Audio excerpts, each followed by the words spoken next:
ఒక ఆల్రెడీ అంటే I'm education ఇన్‌స్టిట్యూషన్‌లో ఐయామ్ ఆల్సో ఎ పార్ట్ అన్నమాట. ఎందుకంటే I'm working as academic advisor in an educational institution. So చేస్తున్నాను. సో కాబట్టి నాకు కూడా ఏంటంటే మనమంతా ఒకే ఫ్యామిలీ అన్నమాట. అంటే 2 రకాల ఫ్యామిలీస్ ఇక్కడ మనం కలుసున్నాం. ఒకటి ఇంపాక్ట్ ఫ్యామిలీ, రెండోదంటే టీచర్ ఫ్యామిలీ. సో ఆ రకంగా 2 రకాలుగా మనందరికీ కూడా సంబంధం ఉందన్నమాట. సో మీతోటి నాకు తెలిసిన కొన్ని విషయాలు, నేను నేర్చుకున్నవి మీతోటి షేర్ చేసుకోవడానికి అవకాశం కల్పించినందుకు ముందుగా మన ఇంపాక్ట్ ఫౌండేషన్ కంపా నాగేశ్వరరావు సార్‌కి, అలాగే కోఆర్డినేటర్ మన నండు సుబ్బారావు సార్‌కి, మీ అందరికీ కూడా ప్రత్యేక ధన్యవాదాలండి. సో ఇవాళ బేసిక్‌గా ఏంటంటే ఒక మీ అందరికీ తెలిసే ఉంటుంది. బహుశా పిల్లలకి చెప్తూనే ఉంటారు. ఒక రాజ్యంలో అంటే ఒక మల్ల యుద్ధం జరుగుతోందంట ఒక కాలంలో. సో బహుశా మీకు తెలిసే ఉంటుంది చాలా మందికి ఈ స్టోరీ. మల్ల యుద్ధం జరుగుతోంది. ఫైనల్‌గా ఏంటంటే ఒకతనికి గోల్డ్ మెడల్ వచ్చింది. ఆ గోల్డ్ మెడల్ వచ్చిన అతనికి సో రాజు ఏంటంటే ఒక బంగారు ఒక మెడల్ వేశారు. సో ఆయనకు సన్మాన పత్రం ఒకటి ఇచ్చారు. అన్నీ చేశారన్నమాట. చేసిన తర్వాత తన్ని ఇంకా అడిగితే తనేమో చిన్న రిక్వెస్ట్ చేశారు. రాజా నేను ఇంత బలశాలిని కదా! నాకు మీ రాజ్యంలో ఒక ఉద్యోగం ఇవ్వండి. సో ఏం ఉద్యోగం ఇస్తే సరిపోతుంది అని ఆలోచించి తన మంత్రుల్ని అడిగారంట. చెప్తే ఇమ్మీడియేట్‌గా మన దగ్గర అయితే సైనికులుగా ఏం లేదు అవకాశము. బట్ వచ్చినప్పుడు చెప్తాము. ఈ లోపల అక్కడ మనం కొత్తగా మన మహల్ కట్టాలనుకుంటున్నాగా అక్కడ పెద్ద చెట్లు, చేమలు ఎక్కువ ఉన్నాయి. మొత్తం ఒక అడవిలాగా ఉంది. దాన్ని మొత్తం క్లీన్ చేయమని చెప్పండి అన్నారట. సో రాజు ఏం చేశారు? తనకి వెళ్లి క్లీన్ చేయమన్నారట. వెళ్ళేసి తను మొదలు పెట్టారంట క్లీన్ చేయడం. సో తనకు చెప్పారు. ఓకే. మళ్ళీ నీకు సైనికుడిగా ఉద్యోగం వచ్చేంత వరకు కొద్ది కాలం పాటు నువ్వు వుడ్ కట్టర్‌గా పని చెయ్యి నువ్వు. అంటే కట్టెలు కొట్టు అక్కడ. సో నువ్వు ఒక్కొక్క చెట్టు నరికావంటే నీకు ఒక్కొక్క వెండి నాణెం ఇస్తామన్నారట తను. సరే అన్నారు. తనేమో మొదటి రోజు హ్యాపీగా ఒక గొడ్డలు తీసుకొని వెళ్ళిపోయారండి చెట్లు నరకడానికి. వెళ్ళిపోయిన తర్వాత మొదటి రోజేమో హ్యాపీగా ఉదయం నుంచి సాయంకాలం వరకు వర్క్ చేశారు. ఒక 20 చెట్లు నరికేశాడు. సాయంకాలము మంత్రి దగ్గర రావంగానే ఒక 20 తనకు వెండి నాణాలు ఇచ్చేసారు. చాలా హ్యాపీగా ఎళ్ళిపోయారు. తన జీవితంలో 20 వెండి నాణాలు చూడడం అదే ఫస్ట్ టైమ్ తను. హ్యాపీగా ఇంటికెళ్ళిపోయాడు. మళ్ళీ నెక్స్ట్ డే ఉదయం ఇంకా ఉత్సాహంతోటొచ్చారు. వచ్చేసి గొడ్డలు తీసుకొచ్చాడు. మళ్ళీ తీసుకెళ్ళి మళ్ళీ చెట్లు నరకడం ప్రారంభించారు. రెండో రోజేమో తను దాదాపు 18 చెట్లే నరకగలిగాడు ఎంత ప్రయత్నం చేసినా. సరే 18 నాణాలు తీసుకొని వెళ్ళిపోయారండి. మళ్ళీ మూడో రోజొచ్చారు. ఎంత ప్రయత్నం చేసినా ఆ రోజుకి 15 నాణాలే అంటే 15 చెట్లే నరకగలిగాడు తను. ఓకే. 15 చెట్లేసి వెళ్ళిపోయారు. సో ఈ రకంగా చేస్తూ లాస్ట్‌కు ఒక 1 వీక్ తర్వాత వచ్చే లోపల ఒక 10 చెట్లు మాత్రమే నరకగలిగాడు.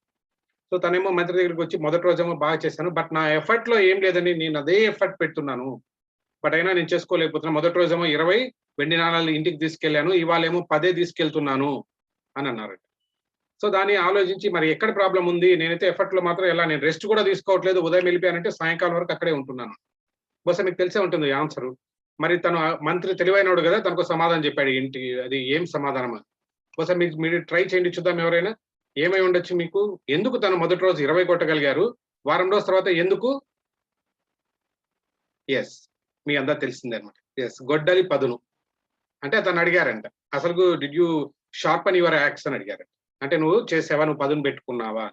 అంటే ఒక కట్టెలు కొట్టేవాడికే పెట్టుకోకపోతే నీకు మొదటి రోజు ఉన్నంతగా మీకు చివరి రోజు, వారం రోజులకు తేడా కనిపిస్తది. మనం టీచర్స్ మరి ఇంతమందిని మనం ఇన్‌స్పైర్ చేస్తున్నాము. ఇంతమందిని మోటివేట్ చేస్తున్నాము. కాబట్టి యెస్ ఇంట్రెస్ట్ అయిపోతుంది. రకరకాల ప్రాబ్లమ్స్ వస్తాయి మనకు. మరి మన మెదడుని మనం పదును పెట్టుకుంటున్నాము అన్నదానికి ఇప్పుడు మీకు సార్ ఆర్గనైజ్ చేస్తున్న ఈ సెషన్ పర్టిక్యులర్‌గా ఎందుకు ఇచ్చారంటే ఇది ఇంత అద్భుతంగా దాదాపుగా ఒక 1 వీక్ 10 డేస్ ఎక్సర్సైజ్ చేశారండి. సార్ గురించి చూసాం మేము. డే అండ్ నైట్ దీని మీద కూర్చొని ఏం టాపిక్స్ చెప్పాలి మీకు అనేది చేశారన్నమాట. మీకు ఈ సెషన్స్‌లో ఈ 10 డేస్‌లో ఏం నేర్పిస్తే మీకు ఏదో మీ యాక్స్ అంటారుగా మీ యాక్స్ ఏంటి? మీ బ్రెయినే. ఆ బ్రెయిన్‌ని షార్పెన్ చేయడానికి ఏం చేయాలనే ఉద్దేశంతోటి డిజైన్ చేయన కోర్స్ అన్నమాట. ఓకే. సో దాంట్లో భాగంగా ఇవాళ 8థ్ డే కాబట్టి 8థ్ డేలో జరిగే ప్రోగ్రెస్ ఏమిటి ఛాలెంజెస్ గురించి చెప్పడానికి సార్ డిజైన్ చేస్తున్నారు. సో ఆ టాపిక్‌కి వెళ్ళే ముందు ఏంటంటే ముందుగా మీరు నిజంగా ఒక నోబెల్ ప్రొఫెషన్‌లో ఉన్నారండి. మీరు గాని, నేను గాని అందరూ గూడా సార్ గూడా అంటే ఆల్‌మోస్ట్ ఎడ్యుకేషన్ బ్యాక్‌గ్రౌండ్ నుంచి వచ్చిన వాళ్ళు. ఏంటి ఆ నోబెల్ ప్రొఫెషన్ అంటే ప్రపంచంలో ఇంజినీర్‌లు అవ్వచ్చు, డాక్టర్‌లు అవ్వచ్చు, ఏదో ఒక ప్రొఫెషన్ అవ్వచ్చు ఎవరైనా. బట్ ఒక టీచర్ ఒక్కరే ఏ ప్రొఫెషన్ వాళ్ళనైనా మోల్డ్ చేయగలిగే ప్రొఫెషన్‌లో ఉన్నది మీరొక్కరే. అంటే ఎంతమంది ఇంజినీర్‌లు గాని, డాక్టర్‌లు గాని వాళ్ళందరిని తయారు చేయగలిగింది మీరొక్కరే. కరోనా టైంలో ఏంటంటే చాలా మంది కరోనా వారియర్స్ అని చెప్పి అందరికీ ఫ్రంట్ లైన్ డాక్టర్స్ కానీ, నర్స్ కానీ ఇచ్చారు గానీ, బట్ నిజంగా చెప్పాలంటే దాంట్లో ముందు చేర్చాల్సిందంటే మిమ్మల్నండి. ఎందుకంటే వాక్సిన్ ఏసేటప్పుడు కూడా మిమ్మల్ని ముందు పెట్టిండాలి ఫోర్ ఫ్రంట్‌లో. ఎందుకంటే మిగతా వాళ్ళంతా కూడా అంటే వాళ్ళ అట్మాస్ఫియర్‌లో అక్కడే చేస్తున్నారు. బహుశా కొంచెము మాస్కులు వేసుకున్నారు. ఆ ఒక్కటే మార్పొచ్చింది. బట్ ఎక్కువ మార్పొచ్చింది ఎవరి లైఫ్ స్టైల్‌లో అంటే ఒక టీచర్‌లోని. ఎందుకంటే ఏదో 4 గోడల మధ్యలో మీరు పాఠాలు చెప్తున్న మీరు కరోనా తర్వాత పాండమిక్ తర్వాత ఒక్కసారిగా ఆన్లైన్ లోకి వెళ్ళిపోయారు, పబ్లిక్ లోకి వెళ్ళిపోయారు, మీ స్టూడెంట్స్ ఇంటికి వెళ్ళిపోయారు. అదేదో సినిమాలో మన బాలకృష్ణ గారు చెప్పినట్లు మీ ఇంటికి వచ్చా, మీ నట్టింటికి ఇచ్చాని ప్రతి ఒక్కరి ఇంటికి వెళ్ళిపోయారు మీరు. సో అంత నిజంగా అంత షిఫ్ట్ వచ్చిందంటే మీ ఒక్కరిలోనే వచ్చింది. సో కాబట్టి ముందుగా మిమ్మల్ని అందరినీ కూడా అప్రిషియేట్ చేయాల్సి ఉంటుంది. సో ఇందుకు గానీ అంటే మీరు మేము అందరం కూడా అంటే మిమ్మల్ని అప్రిషియేట్ చేయాలి. ఓకే, నెక్స్ట్ అసలు ముఖ్యమైన విషయం ఏంటి, ఒక టీచర్ గా ఉండి మనం ఏం ఇన్స్పైర్ చేయొచ్చు, మనం ఏం చేయలేం కదా అని చాలా మందికి రొటీన్ గా టీచర్ అంటే ఏంటంటే ఉదయం వెళ్ళామా సాయంకాలం వచ్చామా అన్నది ఇంట్రెస్ట్ పిల్లల్లో క్రియేట్ చేస్తుంటాం ఇంట్రెస్ట్. బట్ మన ఇంట్రెస్ట్ చాలా మటుకు తగ్గిపోతూ ఉంటుంది అన్నమాట. ఆ తగ్గిపోకుండా మనం చేస్తున్న ప్రొఫెషన్ లోనే ఏ మార్పులు చేసుకుంటే బాగుంటది అని బ్రీఫ్ గా ఒక 2 మినిట్స్ అన్నమాట. అంటే జనరల్ గా మొన్న ఇండియా టుడే వాళ్ళు వీళ్ళంతా కొంచెం సర్వే చేశారన్నమాట. ఎవరు ఇన్స్పైరింగ్ టీచర్స్ ఏం చేశారు ఈ పాండమిక్ సమయంలో, ఏం చేశారు అనేది ఒక బ్రీఫ్ గా చేస్తే దాదాపు ఒక 9-10 మందిని సెలెక్ట్ చేశారనమాట. అంటే ఎక్కువ మంది ఓటేసి ఈ రకంగా సేమ్ చేస్తున్న ప్రొఫెషన్ నే కొంచెం డిఫరెంట్ గా చేశారు. అది ఏం చేశారు అనేది ఒక్కసారి చూద్దాం. చూడండి మీరు కూడా, వాళ్ళు బహుశా మీకు తెలిసే ఉంటారు అనుకుంటా, ఒక్కసారి చూడండి.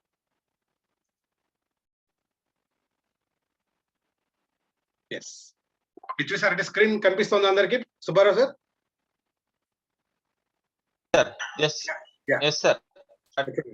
ఈయనండి, ఈయన పేరు బాబర్ అలీ, మీరు చూడొచ్చు. ఆయన చూడండి తమాషా ఏంటంటే 9 సంవత్సరాలకు ఆయన టీచర్ గా అవతారం ఎత్తేస్తారంట. 15 ఇయర్స్ కి ఏంటంటే ఆల్మోస్ట్ తను ఒక ప్రిన్సిపాల్ గా పెట్టి ఒక స్కూల్ రన్ చేస్తున్నారు. నౌ ఆల్మోస్ట్ 300 స్టూడెంట్స్ దాంట్లో ఉన్నారు.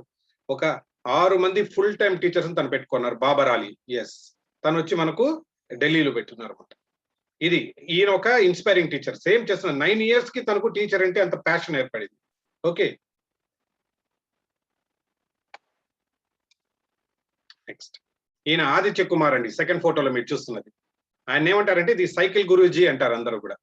ఏంటి ఈ సైకిల్ గురూజీ అంటే చూడండి, ప్రతిరోజు దాదాపు 60 నుంచి 65 కిలోమీటర్లు ప్రతిరోజు సైకిల్ మీద వెళ్ళి తొక్కుతూ ఉంటారు. ఆయన వెనకాల బోర్డు కానీ చాక్ పీస్ కానీ మొత్తం ఆయన సైకిల్లో ఒక చిన్న డబ్బాలో పెట్టుకుంటారు, అలా వెళ్తూ ఉంటారు. ఎక్కడ పిల్లలు ఒక 10 మంది ఏ పార్క్ లో లేదు ఒక చెట్టు కింద ఉన్నారంటే అందరినీ అక్కడ పోగేయడం, పాఠాలు చెప్పడం. ఇదే చూడండి మొత్తం స్లమ్స్ లో లక్నోలో ఆల్మోస్ట్ 1995 నుంచి ఇప్పటి వరకు కూడా మొత్తం పార్కులో ఎక్కడ స్లమ్స్ ఉన్నారంటే వాళ్ళ దగ్గరికి తను వెళ్ళడం, ఫ్రీగా చెప్పడం. సేమ్ మీరు చేస్తున్న ప్రొఫెషనే తను చేస్తున్నారు, కాకపోతే అంటే కొంచెం ఇన్నోవేటివ్ గా కొంచెం ఎక్స్ట్రా ఎఫర్ట్ పెట్టడం వల్ల ఇంత రికగ్నిషన్ వచ్చింది అనమాట తనకు. ఆయన ఆదిత్య కుమార్. రెండోది ఈయన అరవింద్ గుప్తా, మీరు సెర్చ్ చేయొచ్చు, ఈయన యూట్యూబ్ ఛానల్ ఒకటి ఉందండి. సో అద్భుతంగా ఉంటుంది ఆ యూట్యూబ్ ఛానల్. అంటే ఏం చేస్తారంటే దాంతో పిల్లలు ఆడుకునే ప్రతి ఒక్క ఆట బొమ్మ తీసుకుంటారు, ఆ బొమ్మలో ఉన్న ఏంటి సైన్స్ అయిపోవచ్చు, మ్యాథ్స్ అయిపోవచ్చు, దాంట్లో ఉన్న ఏమైతే ఒక సూత్రాలు దాంట్లో ఇమిడి ఉన్నాయో వాటిని వివరించి చెప్పడమే ఆయన పని. ఓకేనా, మీరు కావాలంటే ఆయన అది వచ్చింది ఫన్ టీచింగ్ టెక్నిక్స్ అనేది ఒక ఆయన యూట్యూబ్ లో ఉందన్నమాట. ఆయన చూసారంటే కనుక అంత అద్భుతంగా ఉంటాయి. ప్రతి ఒక్క ఇంట్లో ఉన్న ఆర్డినరీ బొమ్మలతో తీసుకెళ్లి దాంతో సైన్స్ సూత్రాలు తను నేర్పిస్తూ ఉంటారు అన్నమాట. ఈయన అరవింద్ గుప్తా. ఆయన ఏంటంటే ఫన్ అనేదాన్ని చాలా యాక్టివిటీగా చేయాలా అనేది ఉద్దేశం ఆయనదన్నమాట. Okay, next Rajesh Kumar Sharma. ఈయన వచ్చి ఇంతకుముందు మన అక్కడ సైకిల్ మాస్టర్ అని చూసారే గురూజీ లాగా, ఈయన వచ్చి ఏంటంటే అండర్ ది బ్రిడ్జ్ స్కూల్. ఈయన పెట్టేది ఏంటంటే ఇదే పని అనమాట, బ్రిడ్జ్ కింద ఆయన స్కూల్. ఓకేనా, ఇక్కడ ఢిల్లీ మెట్రో కింద బ్రిడ్జ్ ఉంటుంది కదండి, ఆ బ్రిడ్జ్ కింద తను ఎప్పుడు చేసినా అక్కడ చేస్తారు. దాదాపుగా ప్రతిరోజు 200 మంది పిల్లలకి చెప్తుంటారు అనమాట. ఏంటంటే నాకున్న నాలెడ్జ్ పిల్లలకి షేర్ చేయాలా అని 2005 నుంచి కంటిన్యూస్ గా ఇదే పని చేస్తూనే ఉన్నారు. తను నామినేట్ చేస్తారనమాట. ఆయన వచ్చి రాజేష్ కుమార్. నెక్స్ట్ అబ్దుల్ మాలిక్, ఈయన ఫ్రమ్ కేరళ అండి. ఈయన ఎందుకంటే దాదాపు అలా చుట్టేసుకొని మనం ప్రతిరోజు ఒకవేళ స్కూల్కి వెళ్తూ ఉంటాం, కొద్దిగా లేట్ అవుతుందని మనం ఇంత హడావిడిగా, అఫ్ కోర్స్ మనం కూడా చేస్తుంటాం, బ్రేక్ఫాస్ట్ కూడా చేయకుండా వెళ్ళిపోతూ ఉంటాం. బట్ తనేంటంటే తన ఊరికి బస్సు ఫ్రీక్వెన్సీ చాలా తక్కువ ఉంటది అనమాట. మరి అక్కడి నుంచి బస్ ఎక్కి అటు నుంచి వెళ్ళి తిరుకొని రావాలంటే లేట్ అయిపోతున్న ఉద్దేశంతో చూడండి ప్రతిరోజు ఏంటే ఒక దీంట్లో చిన్న నది ఉంటది అనమాట. ఆ నదిని ఒక ట్యూబ్ కట్టుకొని దాన్ని దాటుకొని ఈదుకుంటూ అటువైపుకి వెళ్ళి ప్రతిరోజు స్కూల్కి వెళ్తున్నారు ప్రతిరోజు. సో అంటే పిల్లలకి ఇన్ టైంలో వెళ్ళాలి, వాళ్ళకి ఏదో నేర్పించాలి అన్న ఉద్దేశంతో తను చేస్తున్నారు. కాబట్టి తను కూడా నామినేట్ చేస్తారు ది బెస్ట్ టీచర్ కింద. Okay, next Anand Kumar. ఈయన గురించి ఎంతమందికి తెలుసండి? రీసెంట్ గా సినిమా ఒకటి వచ్చింది, దాంట్లో హీరో ఎవరు, హృతిక్ రోషన్ హీరోగా ఈయన క్యారెక్టర్ చేశారు ఆనంద్ కుమార్, తెలుసా? సూపర్ 30 సినిమా కూడా చూడండి, మీకు అమెజాన్ ప్రైమ్ లో బహుశా దొరకచ్చు, నెట్ఫ్లిక్స్ లో ఉంటది సూపర్ 30. ఈయన కూడా ఏంటంటే ఆ సినిమా చూసారంటే ఒక టీచర్ గా ఎలా ఉంటుందో ప్రతి ఒక్కరికి ఇన్స్పిరేషన్ వస్తారు. తను ఉన్న అసలుకు తన ఆక్స్ఫర్డ్ యూనివర్సిటీలో తను బెస్ట్ గా అంటే అంత బాగా చదువుకున్నారని తనకి అక్కడ సీట్ వస్తుంది, కాకపోతే అక్కడ వెళ్ళడానికి డబ్బులు సరిపోవు. వాళ్ళ అమ్మ నాన్న వాళ్ళ పెన్షన్ ఎంత ఇస్తే కూడా సరిపోదు. తను ఆగిపోయి ఇంట్లో వాళ్ళ అమ్మకి ఏదో అప్పడాలు తయారు చేస్తారు కదండీ, అప్పడాలు అమ్ముకుంటూ ఉంటాడు వీధిలో. అలాంటప్పుడు ఎవరో చూస్తారు, అరే ఈయన బాగా మ్యాథ్స్ చెప్తారు అన్న ఉద్దేశంతోటి ఒకతన్ని తీసుకెళ్తారు. ఒక కోచింగ్ సెంటర్‌లో తీసుకెళ్ళి తన్ని మొదలుపెడతారు. ఒక్కసారిగా ఏంటంటే పిల్లలందరూ కూడా ఆయన మ్యాథ్స్ అంత చక్కగా చెప్తారు కాబట్టి ఆయనే కావాలని అందరూ అడగడము. ఆయనకు ఒక్కసారిగా నేమ్ అండ్ ఫేమ్ రావడము. దాంతోటి ఆయన ఏంటంటే ఐఐటీ కోచింగ్‌కి తిరుగు లేకుండా పోతుంది. కాకపోతే తను ఎప్పుడో ఒకసారి రియలైజ్ అవుతారు. నేను ఇంత కమర్షియల్‌గా ఎందుకుండాలి? ఈ ఐఐటీ ప్రోగ్రామ్ అనేది ఎందుకు డబ్బున్న వాళ్ళకే ఉండాలి? పేద పిల్లలకి ఎందుకు ఉండకూడదు అనే ఉద్దేశంతోటి తనే ఓన్‌గా తన సొంత డబ్బులు పెట్టి ఇప్పటికి కూడా సూపర్ 30 ప్రతి ఇయర్ ఏంటంటే తను 30 మెంబర్స్‌ని only poorest of the poor, poor కాదండి, పూరెస్ట్ ఆఫ్ ది పూర్ నుంచి, అంటే ఎవరైతే మనకు ఏ మాత్రం తినడానికి కూడా అవకాశం లేదో అలాంటి ఫ్యామిలీస్ నుంచి కొంతమందిని 30 మందిని ప్రతి సంవత్సరం తీసుకుంటారు. ఆ 30 మందికి కూడా ఏంటంటే తనే ఫ్రీగా లాడ్జింగ్ అండ్ బోర్డింగ్ ప్రొవైడ్ చేస్తూ టీచింగ్ చేస్తారన్నమాట. దాదాపు ఏంటి ఇప్పటివరకు మీరు చూసారంటే నేను చెప్పడం చాలా ఓల్డ్ స్టాటిస్టిక్స్ అన్నమాట. 2014 360 మందికి తను ఐఐటీకి మనము తను కోచింగ్ ఇస్తే 388 మందికి ఐఐటీలో సీట్ వచ్చాయి. ఒకసారి ఇమాజిన్ చేసుకోండి.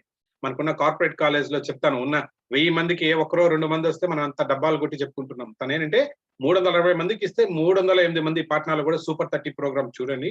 వీలైతే ఆ ఫిల్మ్ చూడండి. ఎంత ఇన్స్పిరేషన్ ఉంటుందో. He is also one of the best teacher Anand Kumar ఆయన. నెక్స్ట్ ఆయన సందీప్ దేశాయ్. ఈయన ప్రొఫెసర్ అండి. కాకపోతే ఏంటంటే ప్రతిరోజు తనేంటి తన కాలేజ్‌కి వెళ్ళేటప్పుడు చేతిలో ఒక డబ్బా తీసుకెళ్తాడు. తీసుకెళ్ళి తనెళ్ళి మెట్రో ట్రైన్‌లో గాని ప్రతి ఒక్కరి దగ్గర తను లిటరల్లీ ఏంటంటే అడుగు తింటుంటాడు. వేయండి డబ్బులు అనేది వాళ్ళని కలెక్ట్ చేస్తారు. వచ్చిన డబ్బులంతా ఏంటంటే స్కూల్స్ కోసమని ఉపయోగిస్తారు. అండ్ బీయింగ్ ప్రొఫెసర్‌గా ఉంటే కూడా ఏంటంటే ప్రతిరోజు వెళ్లి తను అలా డబ్బులు కలెక్ట్ చేసి స్కూల్స్‌కి ఇస్తుంటారు. ఏంటంటే తనకు చదువు మీద మనము పెట్టామంటే సో పిల్లలు ఎప్పుడైనా బాగుపడ్డంటే దేశం అదే మారుస్తది అనే ఉద్దేశం కాన్సెప్ట్ నమ్మిన అతను సందీప్ దేశాయ్. ఇంకా విమ్లా కౌల్, ఆమె ఇప్పుడు దాదాపు 90 ఇయర్స్ ఓల్డ్ అండి ఆల్మోస్ట్. దాదాపుగా అంటే ఒక 30 ఇయర్స్ నుంచి ఆమె ఏంటంటే ఢిల్లీలో ఏంటంటే ప్రతి పార్క్ లోనే తను పాఠాలు చెప్తూనే ఉంటారు. ఆమెకి సెపరేట్ బిల్డింగ్ అంటూ ఏం లేదు. పార్కే తన స్కూల్. అక్కడెళ్లి చెప్తూ ఉంటారు. రీసెంట్ గా ఏంటి గవర్నమెంట్ ఆమె ఎఫర్ట్స్ ని గుర్తించి రీసెంట్ గా ఒక 2 స్టోరీ బిల్డింగ్ ఇచ్చారు. దాంట్లో పిల్లల్ని తీసుకెళ్లి చెప్తున్నారు కానీ ఎక్కడ పార్కులకు వెళ్ళడం ప్రతిరోజు ఈ రోజు ఈ పార్క్, రేపు ఈ పార్క్ అని వెళ్ళడం, ఆ పార్క్ లో పిల్లల్ని పోగేయడం చెప్పడం. రైట్. నెక్స్ట్ ఈయన కమలేష్ జపాద్జియా. ఈయన కూడా ఏంటంటే సేమ్ మనలాగానే టీచింగ్ చేస్తుంటారు తను కూడా. కాకపోతే కొంచెం ఇన్నోవేటివ్ గా ఏం చేశారంటే తను పాఠాలంటే ఎందుకు బోర్ కొట్టాలి, ఎందుకు క్వశ్చన్ అండ్ ఆన్సర్స్ రూపంలో మనం చేసుకోవాలి అనే ఉద్దేశంతో తనేంటంటే పాఠాలంతా కూడా ఏంటంటే పూర్తిగా క్విజ్ రూపంలో మార్చేస్తారండి. క్విజ్ లాగా చేయడానికి కోసం ఏంటంటే తన దగ్గర సిస్టమ్ లేకపోతే ఇంటర్నెట్ సెంటర్కి వెళ్ళి ప్రతి రోజు కూర్చొని అక్కడ మొత్తం అన్ని పాఠాలని ప్రతి ఒక్క క్లాస్ అంటే క్విజ్ రూపంలో పెడతారు. అంటే పిల్లలు కొంచెం యాక్టివ్ గా ఆ పాఠాలు నేర్చుకోవడం కోసం అని చెప్పి ఈయన కూడా దాన్ని క్విజ్ మాస్టర్ అంటారు ఈయన కమలేష్ జపాద్జియా. ఓకే. ఈ రకంగా ఇప్పుడు ఇవన్నీ ఎందుకు చూపించానంటే మీకు ఒక చిన్న ఇన్స్పిరేషన్ వస్తుందన్నమాట. మనలాగా చేస్తున్నది మనం కూడా టీచింగ్ ప్రొఫెషన్ లో ఉన్నాము. మనము చేస్తున్నది కూడా అద్భుతమైన టీచింగ్ ప్రొఫెషనే. కాకపోతే దీంట్లో కొంచెం వాల్యూ యాడ్ చేశారు అంతే. ఆ వాల్యూ యాడ్ చేయడం వల్ల వాళ్ళు ఇంతమంది అంటే స్టూడెంట్స్ లైఫ్ లో ఒక ఇన్స్పైరింగ్ గా ఉన్నారు కాబట్టి వాళ్ళని ఇండియా టుడే వాళ్ళు నేషనల్ లెవెల్లో నామినేట్ చేస్తారు. సో ఇదంతా జస్ట్ ఫర్ సమ్ ఇన్స్పిరేషన్ అనమాట. మీరు వాళ్ళు ఉన్న వాళ్ళు గూగుల్లో సెర్చ్ చేస్తే కూడా మీకు అందరూ కూడా దొరుకుతారు. ఎస్. ఇవాళ నా టాపిక్ ఏంటంటే జనరల్ గా ఒక అంటే ఇంకొక చిన్న ఎగ్జాంపుల్ జరిగింది. ఈ మధ్యలోనే మనకు ఆగస్ట్ 15th జరిగింది కదండి. ఆగస్ట్ 15th రోజు అంటే అంటే పెయింటింగ్ ఒక కాంపిటీషన్ పెట్టారు ఒక స్కూల్లో పిల్లలకి. ఓకే. అందరూ పిల్లలు రకరకాల పిల్లలు వచ్చారు. అందరూ కూడా బొమ్మలు వేస్తున్నారు అనమాట. సో దాంట్లో ఒక చాలా తెలివైన అమ్మాయి, ఒక అమ్మాయి మీరా అనే ఒక అమ్మాయి ఉందన్నమాట. ఆ అమ్మాయి కూడా పార్టిసిపేట్ చేశారు. ఆ అమ్మాయి కూడా ఏంటంటే పార్టిసిపేట్ చేసి ఒక పెయింట్ వేశారు. ఒక 1 అవర్ తర్వాత అంతా సబ్మిట్ చేశారు. ప్యానెల్ ఉంటది కదండి దాన్ని మార్కులు వేయడానికి. సో ప్యానెల్ ఉన్నారు. సో దాన్ని చూసి మార్కులు వేశారు. తనకేమో 0 మార్కులు వేసి పంపించారు. రిజెక్ట్ చేశారు తన పెయింటింగ్ ని. ఏం చెప్పారంటే యాక్చువల్‌గా వాళ్ళ ఇన్‌స్ట్రక్షన్ ఎందుకు రిజెక్ట్ చేశారు అంటే వాళ్ళ టీచర్ అన్నమాట. తనేమో పెట్ స్టూడెంట్. చాలా తెలివైన అమ్మాయి. మరి ఆ అమ్మాయిని రిజెక్ట్ చేసి 0 మార్కులు వేసి ఎందుకు వెనక్కి పంపించేశారనే ఉద్దేశంతోటి వెళ్లి కమిటీని తర్వాత అంతా అయిపోయిన తర్వాత వెళ్లి కనుక్కున్నారట. ఎందుకు ఈ అమ్మాయి చాలా ఇంటెలిజెంట్ కదా, చాలా బాగా వేసింటది, మరి ఎందుకు మీరు 0 మార్కులు వేశారని. వెళ్ళంగానే సరే వాళ్ళు అయిపోయింది కదా ఒకసారి తన చార్ట్ తీశారు. చూసి మేము ఇన్‌స్ట్రక్షన్స్ ఏమి ఇచ్చామంటే అండి ఆ అమ్మాయికి మీరు ఒక నేచర్ గురించి వేయమన్నాము. పర్టిక్యులర్ గా చెప్పాము ఏంటి సన్ రైజ్ అవుతున్నట్లుగా మేము ఒక కాన్సెప్ట్ ఇచ్చాం. సన్ రైజ్ చేస్తున్నప్పుడు ఏ కలర్ ఉందో అంటే ఐ మీన్ ఆ కలర్ వేయండి. ప్లస్ ఆకాశం ఏ కలర్ లో ఉంది, నీలం కలర్ లో ఉంటుందా దాన్ని వేయండి అని చెప్పాము. బట్ తనేమంటే ఆకాశం ఏమంటే గోల్డెన్ కలర్ లో వేశారు. ఈ పక్క గ్రాస్ ఏమో బ్రౌన్ కలర్ లో వేశారు. సూర్యుని ఏమో వేరే రకంగా వేశారు. ఈ రకంగా వేశారు కాబట్టి మేము 0 మార్కులు వేసాము అన్నారు. సో తన మాస్టర్ ఏమో తన స్టూడెంట్ మీద చాలా అపారమైన నమ్మకం అన్నమాట. ఆ మీరాని పిలిచి, అవునన్నా మీకు చెప్పారంట కదా న్యాచురల్ ఎట్లా ఉందో అలాగే వేయమన్నారంట కదా, మరెందుకు నువ్వు ఇలాగ వేసావు అన్నారట. తనేమో, లేదు సార్ నాకు చెప్పిన ఇన్స్ట్రక్షన్ ప్రకారమే నేను వేశాను అన్నారట. అవునా, మరి ఏం చెప్పారు వాళ్ళు? ఏదో స్కైని మీ నేచర్ని వేయమన్నారంట కదా. అంటే నేను ఉదయం లేవంగానే నాకు ఎట్లా కనిపిస్తుంది నా స్కై? గోల్డెన్ కలర్ లో కనిపిస్తుంది నాకు సూర్యుడు ఉదయించేటప్పుడు. అది నా దృష్టిలో ఉంది కాబట్టి నేను అది వేశాను. కాకపోతే మనం ఏం చేస్తాం టీచర్స్ అంతా కూడా, స్కై అంటే నీలంగానే ఉండాలి అన్న దీంతోటి ఒక ముద్ర పడిపోయింది. ఈ రకంగా ప్లస్ గ్రాస్ ఏంటంటే మనం ఉదయం పూట చూసామంటే బ్రౌన్ కలర్ లో కనిపిస్తుంది. సూర్యుడు చూసామంటే జస్ట్ కొంచెం మన గోల్డెన్ కలర్ లో కనిపిస్తుంటారు. ఈ రకంగా ఉండడం వల్ల నేను అది వేశాను అని చెప్పారట. అప్పుడు ఆ కమిటీ వాళ్ళు కూడా తీసుకెళ్లి తన కన్సలేషన్ ప్రైజ్ ఇచ్చి పంపించారట. ఎస్. ఎందుకు ఈ స్టోరీ చెప్పానంటే, మనం పెద్దవాళ్ళు మన మైండ్ ఒక రకంగా ఆలోచిస్తుంది. పిల్లలు కాబట్టి వాళ్ళ బ్రెయిన్ అంటే వాళ్ళకు కరెక్ట్ అని అనిపిస్తుంది. బట్ మనమేంటంటే సాధ్యమైనంత వరకు తెలుసు కదండి, వాళ్ళ బ్రెయిన్ లో మనం అంటే వాళ్ళ స్థాయిలో మనల్ని ప్రొజెక్ట్ చేసుకొని చూసుకోవాలి. అప్పుడే మనకు వాళ్ళు ఏం ఆలోచిస్తున్నారు అని తెలుస్తుంది. ఎందుకంటే బీయింగ్ టీచర్స్ కాబట్టి మనకి ఇది చాలా ఇంపార్టెంట్. అంటే మనకు తెలిసింది ఇది కరెక్టా కాదా అన్నది కాకుండా, పిల్లవాడు ఎందుకు అలా చేశారని మనం చూడాలి అనే ఉద్దేశంతో చెప్పారు. నెక్స్ట్ పిల్లలు ఏంటంటే, మేము చదువుకుంటున్నప్పుడు మన స్కూల్కి వెళ్ళామంటే కూడా ఏంటంటే మనకు 2 కేటగిరీస్ పిల్లలు ఎక్కడ చూసినా ఉంటారు. అవునా కదా? ఏంటంటే బాగా చదివే వాళ్ళు, రెండో కేటగిరీ ఏంటి బాగా చదవని వాళ్ళు, బ్యాక్ బెంచర్స్, ఇంకా రకరకాల పేర్లు ఉంటాయి. ఇంకేం పేర్లు ఉంటాయి చెప్పండి చూద్దాం? అల్లరి పిల్లలు, ఇంకేంటి ఇంకా ఏమేం క్యారెక్టర్స్ ఉంటాయి చెప్పండి వాళ్ళకి మనం చెప్పేది? బాగా చదివే వాళ్ళంతా ఒక కేటగిరీ అండి. రెండో కేటగిరీకి రకరకాల పేర్లతోటే ఉంటాం. అవునా? బట్ సైకలాజికల్ గా స్లో లెర్నర్స్ ఇవన్నీ ఉంటాయి కదా. సైకలాజికల్ గా ఏంటంటే, ఇప్పుడు మనం టాపిక్ వచ్చింది కాబట్టి చెప్తున్నాం. ఎప్పుడు కానీ ఏంటంటే ఎవరిని కానీ వాళ్ళు చదువు రాని వాళ్ళు, ప్లస్ వాళ్ళని హైపర్ యాక్టివ్ అంటే ఎందుకు పనికిరాని వాళ్ళ కింద అలాగా ముద్ర వేసి వెనక్కు నెట్టేయకండి. సో వాళ్ళు కూడా ఏంటంటే, ఈడ యాక్టివ్ మీరైతే ఒక కేటగరైజ్ చేశారు చదువుకుంటున్న వాళ్ళని, అదేలాగా వీళ్ళలో కూడా సేమ్ క్యాపబిలిటీస్ ఉన్నాయి, సేమ్ కెపాసిటీస్ ఉన్నాయి. బట్ ఎక్కడ తేడా వస్తుంది అంటే, మనకి ఎక్కడ వస్తుంది అంటే, వాళ్ళు మీరంతా అన్నట్లంటే దే ఆర్ ఫ్యూచర్ లెర్నర్స్ అవ్వచ్చు, లేదా స్లో లెర్నర్స్ అనవచ్చు. కాకపోతే మనం స్లో అని చెప్పే బదులు ఏంటంటే మనం ఛాలెంజింగ్ లెర్నర్స్ అని కూడా అనొచ్చు. ఇలాంటి వాళ్ళు మీరు క్లాస్ రూమ్ లో తీసుకున్నారంటే, ప్రతి ఒక్కరి క్లాస్ లో కూడా యావరేజ్ గా ఏంటంటే మీకు 15-20% ఉంటారు. ఓకేనా? తక్కువ అంటే కూడా మీకు 100 మంది ఉన్నారంటే 20 మంది పిల్లలు ఇలాంటి స్లో లెర్నర్స్ ఉంటారు. మీరు ర్యాండమ్ గా తీసుకోండి. అంటే ఈ స్లో లెర్నర్స్ అంటే దీంట్లో మళ్ళీ మీరు కొంతమంది పూర్తిగా అంటే మెంటల్ గా వాళ్ళు కొంచెం మెచ్యూరిటీ లేని నేను వాళ్ళని కేటగరైజ్ చేయట్లేదండి. సో వాళ్ళకు స్పెషల్ ఎడ్యుకేషన్ ఉంటుంది సపరేట్ గా. I'm just talking about slow learners, back benches అంటారుగా. సో అలాగనుకోండి. వీళ్ళు ఏంటంటే మనకు ఈ రకంగా ఉంటారు. వీళ్ళని మీరు మన సైకలాజికల్ గా మళ్ళీ మీరు ఫర్దర్ వాళ్ళని డివైడ్ చేశారంటే, వాళ్ళలో ఎన్ని క్యారెక్టర్స్ ఉన్నాయంటే వాళ్ళు మీరు సపరేట్ గా చూస్తుంటే మీకు తెలుసో లేదో. సో వాళ్ళు మళ్ళీ సపరేట్ చాలా వాళ్ళకు ఉంటాయన్నమాట పేర్లు. ఫస్ట్ ఏంటంటే వాళ్ళలో మీరు చూసుకున్నారంటే మొట్టమొదటగా వాళ్ళలో ఉన్న ప్రాబ్లం అంటే డిస్లెక్సియా అనే ప్రాబ్లం ఒకటి ఉంటుంది. అంటే ఒకే పిల్లవాడిలో ఎందుకు అలా వాళ్ళు వెనకాల ఉండడానికి మన రీజన్స్ చూసామంటే, ఒకటి డిస్లెక్సియా అంటారు. ఈ పేరు ఎంతమందికి విన్నారో తెలీదు. DYSLEXIA డిస్లెక్సియా అంటారు. డిస్లెక్సియా అంటే లాంగ్వేజ్ ప్రాసెసింగ్ అనమాట. వాళ్ళకు ఆ రీడింగ్, రైటింగ్ కాంప్రహెన్షన్ చేయలేరు వాళ్ళు. మిగతా అన్నిట్లో చాలా యాక్టివ్ గా ఉంటారు. డిస్లెక్సియా పీపుల్ ఏంటంటే వాళ్ళకు కొంచెం స్లో లెర్నర్స్ లాగా ఏంటంటే కొంచెము ఆ ఫోనెటిక్ అవేర్నెస్ ఉండదు. కొంచెము వాళ్ళ చదువుతున్న దానికి, రాస్తున్న దానికి కొంచెము కోఆర్డినేషన్ లేకపోవడము, ఇలాంటి ప్రాబ్లం ఉంటుంది. డిస్లెక్సియా అంటాం. ఈ పిల్లలు ఉండొచ్చు బహుశా మీరు ర్యాండమ్ గా తీసుకున్నారంటే. రెండోది డిస్గ్రాఫియా అంటారు. ఈ పిల్లలు మీరు చాలా బాగా ఐడెంటిఫై చేయొచ్చు మీ క్లాస్ లో. డిస్గ్రాఫియా, DYSGRAPHIA డిస్గ్రాఫియా అంటే ఏంటంటే, వీళ్ళు అద్భుతంగా క్లాస్ మీరు చెప్తుంటే వింటుంటారు, ఆన్సర్స్ మీరు అడిగారంటే చెప్తూ ఉంటారు. బట్ ఎప్పుడైతే మీరు పేపర్ మీద పెట్టి ఎగ్జామ్స్ పెట్టారో, ఎగ్జామ్స్ లో రాయడంలో అంటే తప్పులు రాయడము, స్పెల్లింగ్ మిస్టేక్స్ రాయడము, దిద్దివేతలు, కొట్టివేతలు ఇవన్నీ ఉంటాయన్నమాట. ఎందుకంటే ఇది ఎందుకు జరుగుతుందంటే 2 రకాలన్నమాట. మొదటిది ఏంటంటే, వాళ్ళ బ్రెయిన్ ఆలోచించడానికి, వాళ్ళ మోటార్ చేతులు కోఆర్డినేషన్ కి ఏంటంటే కొంచెము మనకు కోఆర్డినేషన్ ఉండదు. బ్రెయిన్ ఏమో ఎక్కువ స్పీడ్ గా ఆలోచిస్తుంటది, ఈ మోటార్ ఏంటంటే కొంచెం సపోర్ట్ చేయదు. సో కాబట్టి ఏంటి తప్పులు జరిగే అవకాశం ఉంటుంది. దీన్ని డిస్గ్రాఫియా అంటారన్నమాట. అంటే ఏదైతే మనము అనుకున్నది పేపర్ మీద పెట్టాలనుకుంటారో చేయలేరు. దీన్ని డిస్గ్రాఫియా అంటారు. సో ఇవంతా అంటే ఒక కేటగిరీస్. స్లో లెర్నర్స్ అని అంటాము, లేదా ఛాలెంజింగ్ లెర్నర్స్ అంటాము, ఫ్యూచర్ లెర్నర్స్ అంటాము. వీళ్ళలో ఇవన్నీ కూడా అంటే మనం కేటగరైజ్ చేసుకోవచ్చు. ఈ రకం వీళ్ళందరినీ కలిపి ఒక గ్రూప్ గా మనము మేబీ ఫ్యూచర్ లెర్నర్స్ అనొచ్చు, లేదా స్లో లెర్నర్స్ అనొచ్చు. నెక్స్ట్ వచ్చి ఇది ఇంకా పర్టికులర్ గా చూడొచ్చు. డిస్కాల్కులియా. మనలో కూడా చాలా మంది ఉంటాం. డిస్కాల్కులియా అంటాం. పేరులోనే ఉంది క్యాల్క్యులియా అంటే ఎస్ క్యాల్కులేషన్స్. అన్ని అద్భుతంగా ఇంగ్లీష్ లో 100కు 100 మేబీ 98 వస్తాయి, హిందీలో 98 వస్తాయి, సోషల్ సైన్స్ అన్నిట్లో 98, 98, 99 వస్తాయి. బట్ ఒకే ఒక మ్యాథ్స్ వచ్చే లోపలే ఏ 70లోనో 60లోనో ఉంటారు. ఇలాంటి పిల్లలు చాలా మందిని చూస్తుంటారు మీరు. దీన్ని ఏమంటారంటే మ్యాథ్స్ లో మీకు అన్ని చక్కగా చేసి మ్యాథ్స్ లో ప్రాబ్లం ఉన్న వాళ్ళకి ప్రాబ్లం అంటే దాన్ని డిస్కాల్కులియా అంటారు. అంటే ఇది ఒక చిన్న డిసబిలిటీ అనమాట. అంటే నేర్చుకోవడంలోనే చిన్న ఇబ్బంది అది డిస్కాల్కులియా. అంటే నంబర్స్ చూసారంటే వాళ్ళకు భయం వేస్తుంది అనమాట.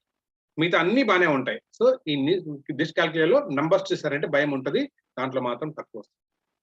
నెక్స్ట్ ఆడిటరీ ప్రాసెసింగ్ డిజార్డర్ అని ఒకటి ఉంటుంది. ఆడిటరీ ప్రాసెసింగ్ డిజార్డర్, దీన్ని ఏపీడి అంటారు సైకాలజీ టెర్మినాలజీలో. అంటే ఏంటంటే ఆడిటరీ, ఇప్పుడు మీరు ఒక పాఠం చెప్తున్నారు, మేబీ సైన్స్ ఎక్స్పెరిమెంట్ గురించి మీరు ఎక్స్ప్లెయిన్ చేస్తున్నారు, లేదా ఏదో పాఠం గురించి మీరు చెప్తున్నప్పుడు ఏమవుతుందంటే మీరు చెప్తున్న కొత్త పదం ఏదైనా మీరు చెప్తూ ఉంటే ఆ పదం ఏంటంటే మీకు బ్యాక్గ్రౌండ్ లో బహుశా మీ స్కూల్ బస్ స్టాండ్ దగ్గరగా ఉందనుకోండి, ఆ వెనకాల బస్సులు పోతూ ఉంటే ఆ సౌండ్ వస్తుంటే తనేంటంటే మీరు చెప్తున్న కొత్త పదంకి వెనకాల పోతున్న బస్ సౌండ్ కి డిఫరెన్షియేట్ చేయలేడు అనమాట. బహుశా అది కూడా దాంట్లో భాగం అనుకుని ఆ ప్రాసెసింగ్ లో కొద్దిగా ప్రాబ్లం ఉంటుంది. దీన్ని ఆడిటరీ ప్రాసెసింగ్ డిజార్డర్ అని. ఓకే, అంటే వాళ్ళు వినడంలో ఉన్న problem. Next language processing disorder, అంటే లాంగ్వేజ్ అనమాట. వాళ్ళు చెప్పడంలో ఏంటి, మీరు చెప్పిందంతా వింటారు, మీరు లేసి క్వశ్చన్ అడిగారు అనుకోండి, చెప్పడంలో ఏంటి లాంగ్వేజ్ ప్రాబ్లం వచ్చేస్తుంది వాళ్ళకు. బాగా ఇది చాలా మంది ఉంటారు, అంటే మనం ఏమంటారు తను భయపడుతున్నాడేమో చెప్పడానికి అంటారు. బట్ ఏంటంటే వాళ్ళకు సైకలాజికల్ గానీ ఈవెన్ మెంటల్ గానీ ఏంటంటే అదొక చిన్న డిజార్డర్. అంటే లాంగ్వేజ్ ప్రాసెస్ చేయలేదు అనమాట బ్రెయిన్. మిగతా అన్ని కూడా బాగా రాయడంలో వాళ్ళు అద్భుతంగా రాస్తారు, బట్ చెప్పేటప్పుడు లాంగ్వేజ్ మాట్లాడేటప్పుడు కుదరదు అనమాట. దాన్ని లాంగ్వేజ్ ప్రాసెసింగ్ డిజార్డర్ అంటారు. అలాగే ఇంకొకటి, ఇవన్నీ కొత్తగా ఉంటాయి టెర్మినాలజీలు, బస్ బీయింగ్ టీచర్స్ అంటే మీరు కూడా ఇవన్నీ ఆ పేర్లు నేర్చుకోండి చాలు. దాంట్లో ఇన్ డెప్త్ గా మళ్ళీ ఎప్పుడైనా కూడా చదువుకోవచ్చు. బట్ అంటే ఒక స్లో లెర్నర్ గా మనము ఒక ముద్ర వేసిన పిల్లవాడిలో ఇంతమంది ఉన్నారా, ఈ రకమైన ప్రాబ్లమ్స్ ఉన్నాయా అనేది మీరు అర్థం చేసుకోవడానికి ఇవన్నీ చెప్తున్నాను. ఓకేనా. నెక్స్ట్ ఇంకొక కొత్త టెర్మినాలజీ ఏంటంటే ఇది non verbal learning disabilities. Non verbal అంటే మీకు తెలుసు కదండి, వర్బల్ కాకుండా నాన్ వర్బల్. ఇప్పుడు మనం మాట్లాడుతున్నాము, చేతులు ఇలా చెప్పేటప్పుడు ఇలా మాట్లాడుతాం, రకరకాలుగా మూతుంటాం. ఆ టోను వాయిస్ చెప్పేటప్పుడు మనం ఏంటి ఎక్కడ గట్టిగా చెప్పాలో ఎక్కడ తక్కువ చెప్పాలో మనకు తెలుస్తూ ఉంటుంది కదా. బట్ ఈ నాన్ వర్బల్ లెర్నింగ్ డిజబిలిటీ ఉన్న పిల్లలు ఏంటంటే ఈ వాయిస్ మాడ్యులేషన్ చేయలేరు. రెండోది ఏంటంటే ఇలా చేతులు ఇట్లా ఊపడం కానీ ఇవేమి అంటే దీనికి సింక్రనైజేషన్ ఉండదు అనమాట. మాట్లాడడానికి చేతులకి సింక్రనైజేషన్ లేకుండా పోతుంది. ఈ రకమైన పిల్లలు కూడా మీరు గమనిస్తూ ఉంటారు. ఇంకా అన్నిటికంటే ముఖ్యమైనది మీరు పర్టికులర్ గా గమనించాల్సింది అంటే ఎగ్జిక్యూటివ్ డిస్ఫంక్షన్ అంటారు. ఎగ్జిక్యూటివ్ డిస్ఫంక్షన్ ఇది ఒక కొత్త పదం. ఇదేంటంటే దీంట్లో పూర్తిగా మీరు వాళ్ళకి ఒక ప్లానింగ్ ఏదైనా ఇచ్చారు, ఒక ఆర్గనైజ్ చేయమని చెప్పారు, ఒక ప్లాన్ చేయమన్నారు, మెటీరియల్స్ ఏమన్నా ఇచ్చి ఒక పజిల్ లాంటిది ఇచ్చి ఆర్గనైజ్ చేయమన్నారు, చేయలేరు వాళ్ళు. ఎందుకంటే వాళ్ళు దాన్ని ఎగ్జిక్యూటివ్ డిస్ఫంక్షన్ అంటారు. ఆర్గనైజ్ చేయడంలో ఉన్న ప్రాబ్లం ఇది. ఓకేనా. ఎమోషన్స్ ని వాళ్ళు పూర్తిగా కంట్రోల్ చేసుకోలేరు. ఓకే, ఒకటి పెద్ద సూత్రం ఏదైనా చెప్పారు దాన్ని అనలైజ్ చేయడంలో వాళ్ళకి ప్రాబ్లం ఉంటుంది. దీన్ని ఎగ్జిక్యూటివ్ డిస్ఫంక్షన్ అంటారు. ఫైనల్ గా అంటే next visual perception, visual motor deficit అంటారు. ఇది కూడా ఏంటంటే మనకేంటంటే తను చూస్తున్న దానికి రాస్తున్న దానికి కోఆర్డినేషన్ ఉండదు. దీన్ని విజువల్ పర్సెప్షన్ అంటారు. నెక్స్ట్ ఫైనల్ గా ఏంటి డిస్ప్రాక్సియా అంటారు. DYSPRAXIA డిస్ప్రాక్సియా అంటారు.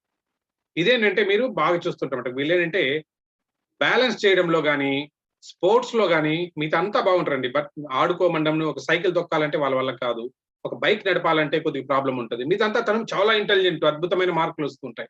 కాకపోతే ఏంటంటే ఆ మోటార్ బ్యాలెన్సింగ్ యాక్టివిటీ ఏదైతే వస్తుందో ఆ స్పేషియల్ గా తను ఆ కంట్రోల్ అనేది తనకు ఉండదు. కాబట్టి స్పోర్ట్స్ లో తను వెనుకబడి ఉంటారు, ఏ మాత్రం తను ముందుకు పోలేకుండా ఉంటారు. దీనంతా కూడా డిస్ప్రాక్సియా అంటారు. బట్ మీలో ఎవరైనా పీఈటీ టీచర్లు ఉన్నారంటే ఎవరైతే ముందుకు రాలేరో వాళ్ళ ప్రాబ్లం బహుశా ఇదే ఉండవచ్చు. ఇదే ఉంటుందని మనం చెప్పడానికి లేదు, ఇది కూడా ఉండవచ్చు అన్నమాట. ఓకే, ఇన్ని రకాలైన కేటగిరీస్ మనకు ఉన్నాయన్నమాట. వీటినంతా కూడా మనము చేసుకోవడానికి. నెక్స్ట్ మరి ఈ స్లో లెర్నర్స్ ని ఎలా గుర్తిస్తాము ఒక క్లాస్ లో అని అనుకుంటే, మీరు చూడంగానే ఇవన్నీ నేను చెప్పిన ఇవన్నీ కూడా ఇన్ని రకాలైన వీటిని మనం బ్రాడ్ కేటగిరీస్ కింద ఇన్నిటి కింద డివైడ్ చేసుకోవచ్చు అని చెప్పామన్నమాట. రైట్. స్లో లెర్నర్స్ ఇంకేముంటుంది, వాళ్ళకు రకరకాల ప్రాబ్లమ్స్ ఉండొచ్చు. సోషల్ ఛాలెంజెస్ ఉండొచ్చు, అటెన్షన్ ప్రాబ్లం ఉండొచ్చు, నెక్స్ట్ ఎమోషనల్ ప్రాబ్లమ్స్ ఉంటాయి, నెక్స్ట్ వచ్చి లెర్నింగ్ ఇష్యూస్ ఉంటాయి వాళ్ళకి బేసిక్ గా. ఇవన్నీ ఉంటాయి. అసలు వీళ్ళు ఎలా ఐడెంటిఫై చేయాలా అంటే మనం చూడంగానే చెప్పొచ్చా వీళ్ళు స్లో లెర్నర్ అనడానికి ఏంటంటే దాదాపు మనము ఒక 50-60% మనం చూడగానే మనకు అర్థమైపోతుంది ఈజ్ ఎ స్లో లెర్నర్ అని. ఇంకా మనము సైంటిఫిక్ గా చెప్పడానికి ఏంటంటే మనము ఐక్యూ టెస్ట్ ఒక్కటే ఉంది. ఐక్యూ టెస్ట్ అంటే మీకు ఇది వెష్లర్ ఇంటెలిజెన్స్ స్కేల్ అంటారు, WIS స్కేల్ అంటారు. వెష్లర్ ఇంటెలిజెన్స్ స్కేల్ అంటారు. ఇదేంటంటే ఇది సపరేట్ ఒక ఐక్యూ టెస్ట్ ఉంటుంది. మనం ఏమంటే చిన్న బొమ్మలు ఒక చిన్న ఎగ్జామ్ పెట్టినట్లనే ఉంటుంది. వాళ్ళు ఏంటంటే కామన్ గా అడ్మినిస్టర్ చేస్తారు. వాళ్ళకు టైం ఇస్తారు, మీరు ఈ టైంలో ఎంతసేపు అయినా చేయి ఇవన్నీ చేయమని. దాంట్లో అన్ని రకాలు ఉంటాయి. దాంట్లో వచ్చే మార్కులు బట్టి మనము కరెక్ట్ గా చెప్పగలుగుతాం నిజంగా ఆయన స్లో లెర్నరా లేకపోతే ఇంకేమైనా ప్రాబ్లం ఉందా. ఆ వెస్లర్ ఇంటెలిజెన్స్ స్కేల్ ఎట్లా ఉంటుందంటే ఒక్కసారి మీకు స్క్రీన్ షేర్ చేస్తాను చూడండి ఒకసారి. ఇది దాంట్లో ఉన్న ఈ రేంజ్ లో వచ్చిందంటే వాళ్ళని మనం అనడానికి ఉందన్నమాట. కనిపిస్తుందా? ఎస్. మనకు ఆ వెస్లర్ ఇంటెలిజెన్స్ స్కేల్ ఏంటంటే మీకు ఎస్ 130 కంటే ఎక్కువ ఆ స్కోర్ వచ్చింది అనుకోండి, వాళ్ళని వెరీ సుపీరియర్ అంటాం. క్లాస్ లో మనకు ఉంటాయి కదండి, హైలీ ఇంటెలిజెంట్ స్టూడెంట్స్ ఉంటారు. అలాంటి వాళ్ళంతా ఏంటంటే దాంట్లో మనం ఆ టెస్ట్ పెట్టామంటే 130 కంటే ఎక్కువ స్కోర్ వస్తుంది వాళ్ళకి. అలాగే 120 నుంచి 129కి వస్తే సుపీరియర్ అంటే వాళ్ళు ఏమంటే మనము ఓకే కొంచెం తెలివైన పిల్లవాడు కింద మనం ట్రీట్ చేయొచ్చు. 110 నుంచి 119 వస్తుందంటే హై యావరేజ్, యావరేజ్ కాదు హై యావరేజ్ కింద తీసుకుంటాం. 90 నుంచి 109 వరకు వచ్చిందంటే ఇది యావరేజ్. మన స్కూల్లో ఉన్న చాలా మంది దాదాపు 60% ఆఫ్ ది స్టూడెంట్స్ ఏంటంటే మనకు 90 నుంచి 109 స్కోర్ వస్తుంది, మార్కులు వస్తాయి మనం ఆ టెస్ట్ లో. ఓకేనా? 90 టు 109. ఇక్కడ చూడండి లో యావరేజ్ అంటే 80 టు 89. ఇంకా బోర్డర్ లైన్ ఏంటంటే 70 టు 79 వీళ్ళు వస్తారు. ఇంకా 69 వచ్చిందంటే ఎక్స్ట్రీమ్లీ లో, వాళ్ళని మనము సపరేట్ కింద అంటే మనము స్పెషల్ ఎడ్యుకేషన్ కింద మనం పంపించాల్సి ఉంటుంది. ఇది మనము వెస్లర్ ఇంటెలిజెన్స్ స్కేల్ అంటాం. ఇది ఎక్స్క్లూజివ్ ఫర్ పిల్లలకే ఉంటుంది. ఇది మనకు ఫ్రీ కూడా ఏంటంటే గూగుల్లో కూడా దొరుకుతుంది మనకు కావాలంటే. కాకపోతే 100% పర్ఫెక్ట్ అంటే అన్ని ఆస్పెక్ట్స్ కవర్ అవ్వవు కానీ బట్ సాధ్యమైనంత వరకు మీకు అది దొరుకుతూ ఉంటాయి. ఇది వెస్లర్. మరి ఈ స్లో లెర్నర్ చెప్పాం కదా, దాదాపుగా అంటే 20 మెంబర్స్ వరకు అంటే యావరేజ్ గా తీసుకున్నామంటే మనం 15 to 20% ఆఫ్ ది ప్రతి క్లాస్ లో కూడా యావరేజ్ గా ఉంటారు. వాళ్ళకేంటంటే మనము ఈ ఐక్యూ లెవెల్లో అంటే 70 to 85 స్కోర్ వచ్చిన వాళ్ళని మనము స్లో లెర్నర్ కింద ట్రీట్ చేయొచ్చు అనమాట. 70 నుంచి 85 మార్కులు వచ్చాయంటే ఐ మీన్ ఆ స్కేల్లో వాళ్ళని స్లో లెర్నర్ కింద మనం చేయొచ్చు. మరి వీళ్ళని ఇంట్లో కూడా ఏంటంటే ఒక స్కూల్లోనే ఇలా ఉన్నారా అంటే బహుశా మీరేంటంటే కొంచెం బీయింగ్ టీచర్స్ అంటే మీరు కొంచెం వాళ్ళ ఇంటి పరిస్థితులు కూడా తెలుసుకోవాల్సి ఉంటుంది. వాళ్ళ పేరెంట్స్ తోటి మాట్లాడాల్సి ఉంటుంది. ఒకవేళ వీళ్ళు స్లో లెర్నర్ అనుకుంటే పిలిచి మాట్లాడడానికి అవకాశం ఉంటుంది. అంటే బహుశా తను నేర్చుకోవడం కూడా అంటే స్లో లెర్నర్ మనము నిజంగా పిలవాలంటే ఏంటంటే తన నడక గాని ఏదైతే కూడా ఏమంటే నార్మల్ గా కంటే కూడా కొంచెం డిలేడ్ గానే ఉంటుంది. అంటే మిగతా పిల్లల కంటే కూడా తను స్లోగా లేసి నిలబడడం కానీ స్లోగా నడవడం కానీ నిదానంగానే జరిగింటది. బట్ అది వాళ్ళ పేరెంట్స్ కనుక్కుంటే మీకు కరెక్ట్ గా తెలుస్తుంది. అంటే నిదానంగా జరిగిందా లేదా నార్మల్ పిల్లవాడుగానే ఉందా. రెండోది వచ్చి ప్రీ కేజీ నుంచి ఏ స్కూల్లో ఉన్నా అలాగే ఉన్నాడా, లేకపోతే ఒకసారిగా హై స్కూల్లో మీరు చెప్తున్నా కొంచెం హైయర్ లెవెల్కి వచ్చిన తర్వాత ఈ ప్రాబ్లం లో ఉన్నారా అనేది రెండో పాయింట్ మీరు కనుక్కోవాల్సి ఉంటుంది. ఓకేనా? వాళ్ళ ఏజ్ కి అంటే బహుశా వాళ్ళకు మేబీ ఒక 10 years పిల్లవాడు అనుకోండి, కాకపోతే మెచ్యూరిటీ ఏమంటే తను 7 years కో 8 years పిల్లవాడు లాగానే ఉంటాడు. రెండోది ఇంకో పెక్యులర్ గా వాళ్ళకి కనిపించే క్యారెక్టరిస్టిక్ ఏంటంటే తను ఫ్రెండ్షిప్ చేస్తారండి. కాకపోతే ఏంటంటే వాళ్ళ క్లాస్మేట్స్ కంటే కూడా తనకంటే చిన్న ఏజ్ ఉన్న పిల్లలతోటి ఎక్కువ తను ఫ్రెండ్షిప్ చేస్తూ ఉంటారు. అంటే తనకు ఫిజికల్ ఏజ్ ఏమో 10 years ఉంది, బట్ మెంటల్ ఏజ్ ఏమో తనకు 7 years ఉంటుంది, లేదా మేబీ 8 years ఉండొచ్చు, 9 years ఉండొచ్చు. కాబట్టి తన ఏజ్ కంటే చిన్న పిల్లలతోటే తను ఎక్కువ భాగము తను ఇది చేస్తూ ఉంటారు, ఫ్రెండ్షిప్ చేస్తూ ఉంటారు. ఇది ఒక సింపుల్ సైన్ అన్నమాట. ఉందా అనేది అంటే దీన్ని చూసి అవుట్ రైట్ గా చెప్పడానికి లేదండి. ఇవన్నీ మనము క్రోడీకరిస్తే కానీ కరెక్ట్ గా తను స్లో లెర్నర్ కాదా అని మనం ముద్ర వేయలేము. ఓకేనా? బట్ ఫ్రెండ్స్ కానీ ఫ్రెండ్షిప్ కానీ ఏంటంటే చేస్తారు కానీ ఎక్కువ కాలం పాటు నిలుపుకోలేరు వీళ్ళు ఫ్రెండ్షిప్ కూడా. సో ఈజీగా తొందరగా మర్చిపోతుంటారు, వాళ్ళతో గొడవలు వస్తుంటాయి వీళ్ళకి. ఓకేనా? అలాగే ఏదైనా మాట్లాడుతున్నారు, కాన్వర్సేషన్ పెట్టారు ఒక సెంటెన్స్, అంటే ఫైనల్ కంక్లూషన్ అనేది ఇవ్వలేరు అనమాట. వాళ్ళు ఏదో మాట్లాడుతూ ఉంటారు కానీ తను ఏం చెప్పాలనుకుంటున్నారు అన్నది వాళ్ళు అంత క్లియర్ గా ఆర్టికులేట్ చేయలేరు. ఇది వీళ్ళు కూడా స్లో లెర్నర్స్ యొక్క ఫ్రీక్వెంట్ గా మీరు అబ్జర్వ్ చేసే క్యారెక్టరిస్టిక్స్ అనమాట. అలాగే అటెన్షన్ స్పాన్ మీకు తెలుసో లేదు, ఇంట్లో కూడా మీరు కనుక్కోవచ్చు. అంటే ఒక పిక్చర్ వస్తుంది, ఒక సీరియల్ టీవీ చూస్తున్నాడు, అప్పుడు కూడా అంటే ఒక ఛానల్ కంటిన్యూగా వాళ్ళు చూడలేరు. ఫ్రీక్వెంట్ గా ఛానల్స్ మారుస్తూ ఉంటారు. అంటే అఫ్ కోర్స్ పెద్దవాళ్ళు మనం కూడా చేస్తామండి. బట్ చిన్నపిల్లలు ఏంటంటే వాళ్ళ అటెన్షన్ స్పాన్ చాలా తక్కువగా ఉంటుంది. ఇలాంటి వాళ్ళలో మీరు ఏం చేస్తారంటే వాళ్ళు అటెన్షన్ స్పాన్ తక్కువ ఉంటుంది కాబట్టి చాలా స్పీడ్ గా అనమాట, మేబీ 30 minutes కూడా ఉండదు, వాళ్ళకంటే తక్కువ ఉంటుంది వాళ్ళ అటెన్షన్ స్పాన్. ఓకే, సో ఇలాంటి వాళ్ళని మనం ఐడెంటిఫై చేయడానికి ఉంటుంది అనమాట. ప్లస్ మీరు ఒక పెద్ద థియరీ చెప్పారు, మ్యాథ్స్ అయ్యి ఒక మల్టీ స్టెప్ ప్రాబ్లం చెప్పారు, అర్థం చేసుకోలేరు. వాళ్ళకంటే స్టెప్ బై స్టెప్ ఒక్కొక్కటే అర్థమవుతుంది. అంటే ఒక్కసారికి ఒక స్టెప్పే అర్థమవుతుంది, 2-3 స్టెప్పులకు అర్థం కాదనమాట. సో ఈ రకంగా ఇవన్నీ కూడా అంటే ప్లస్ చదివేటప్పుడు అంటే జనరల్ వీక్నెస్ ఇవన్నీ ఉంటాయన్నమాట. సెల్ఫ్ ఎస్టీమ్ ఉండదు, యాక్చువల్ గా అందరితో ఎక్కువగా కలవలేడు. ఇవన్నీ ఏంటంటే మీరు అబ్జర్వ్ చేస్తే వాళ్ళని స్లో లెర్నర్ అని అంటారు అనమాట. రీడింగ్ రైటింగ్ లో ఉంటుందా, మ్యాథ్ లో ఉందా, లేదా మెమరీలో ప్రాబ్లం ఉందా అన్నవి ఇవన్నీ కూడా అంటే మీరు స్పెషల్ అటెన్షన్ ఇవ్వాల్సి ఉంటుంది.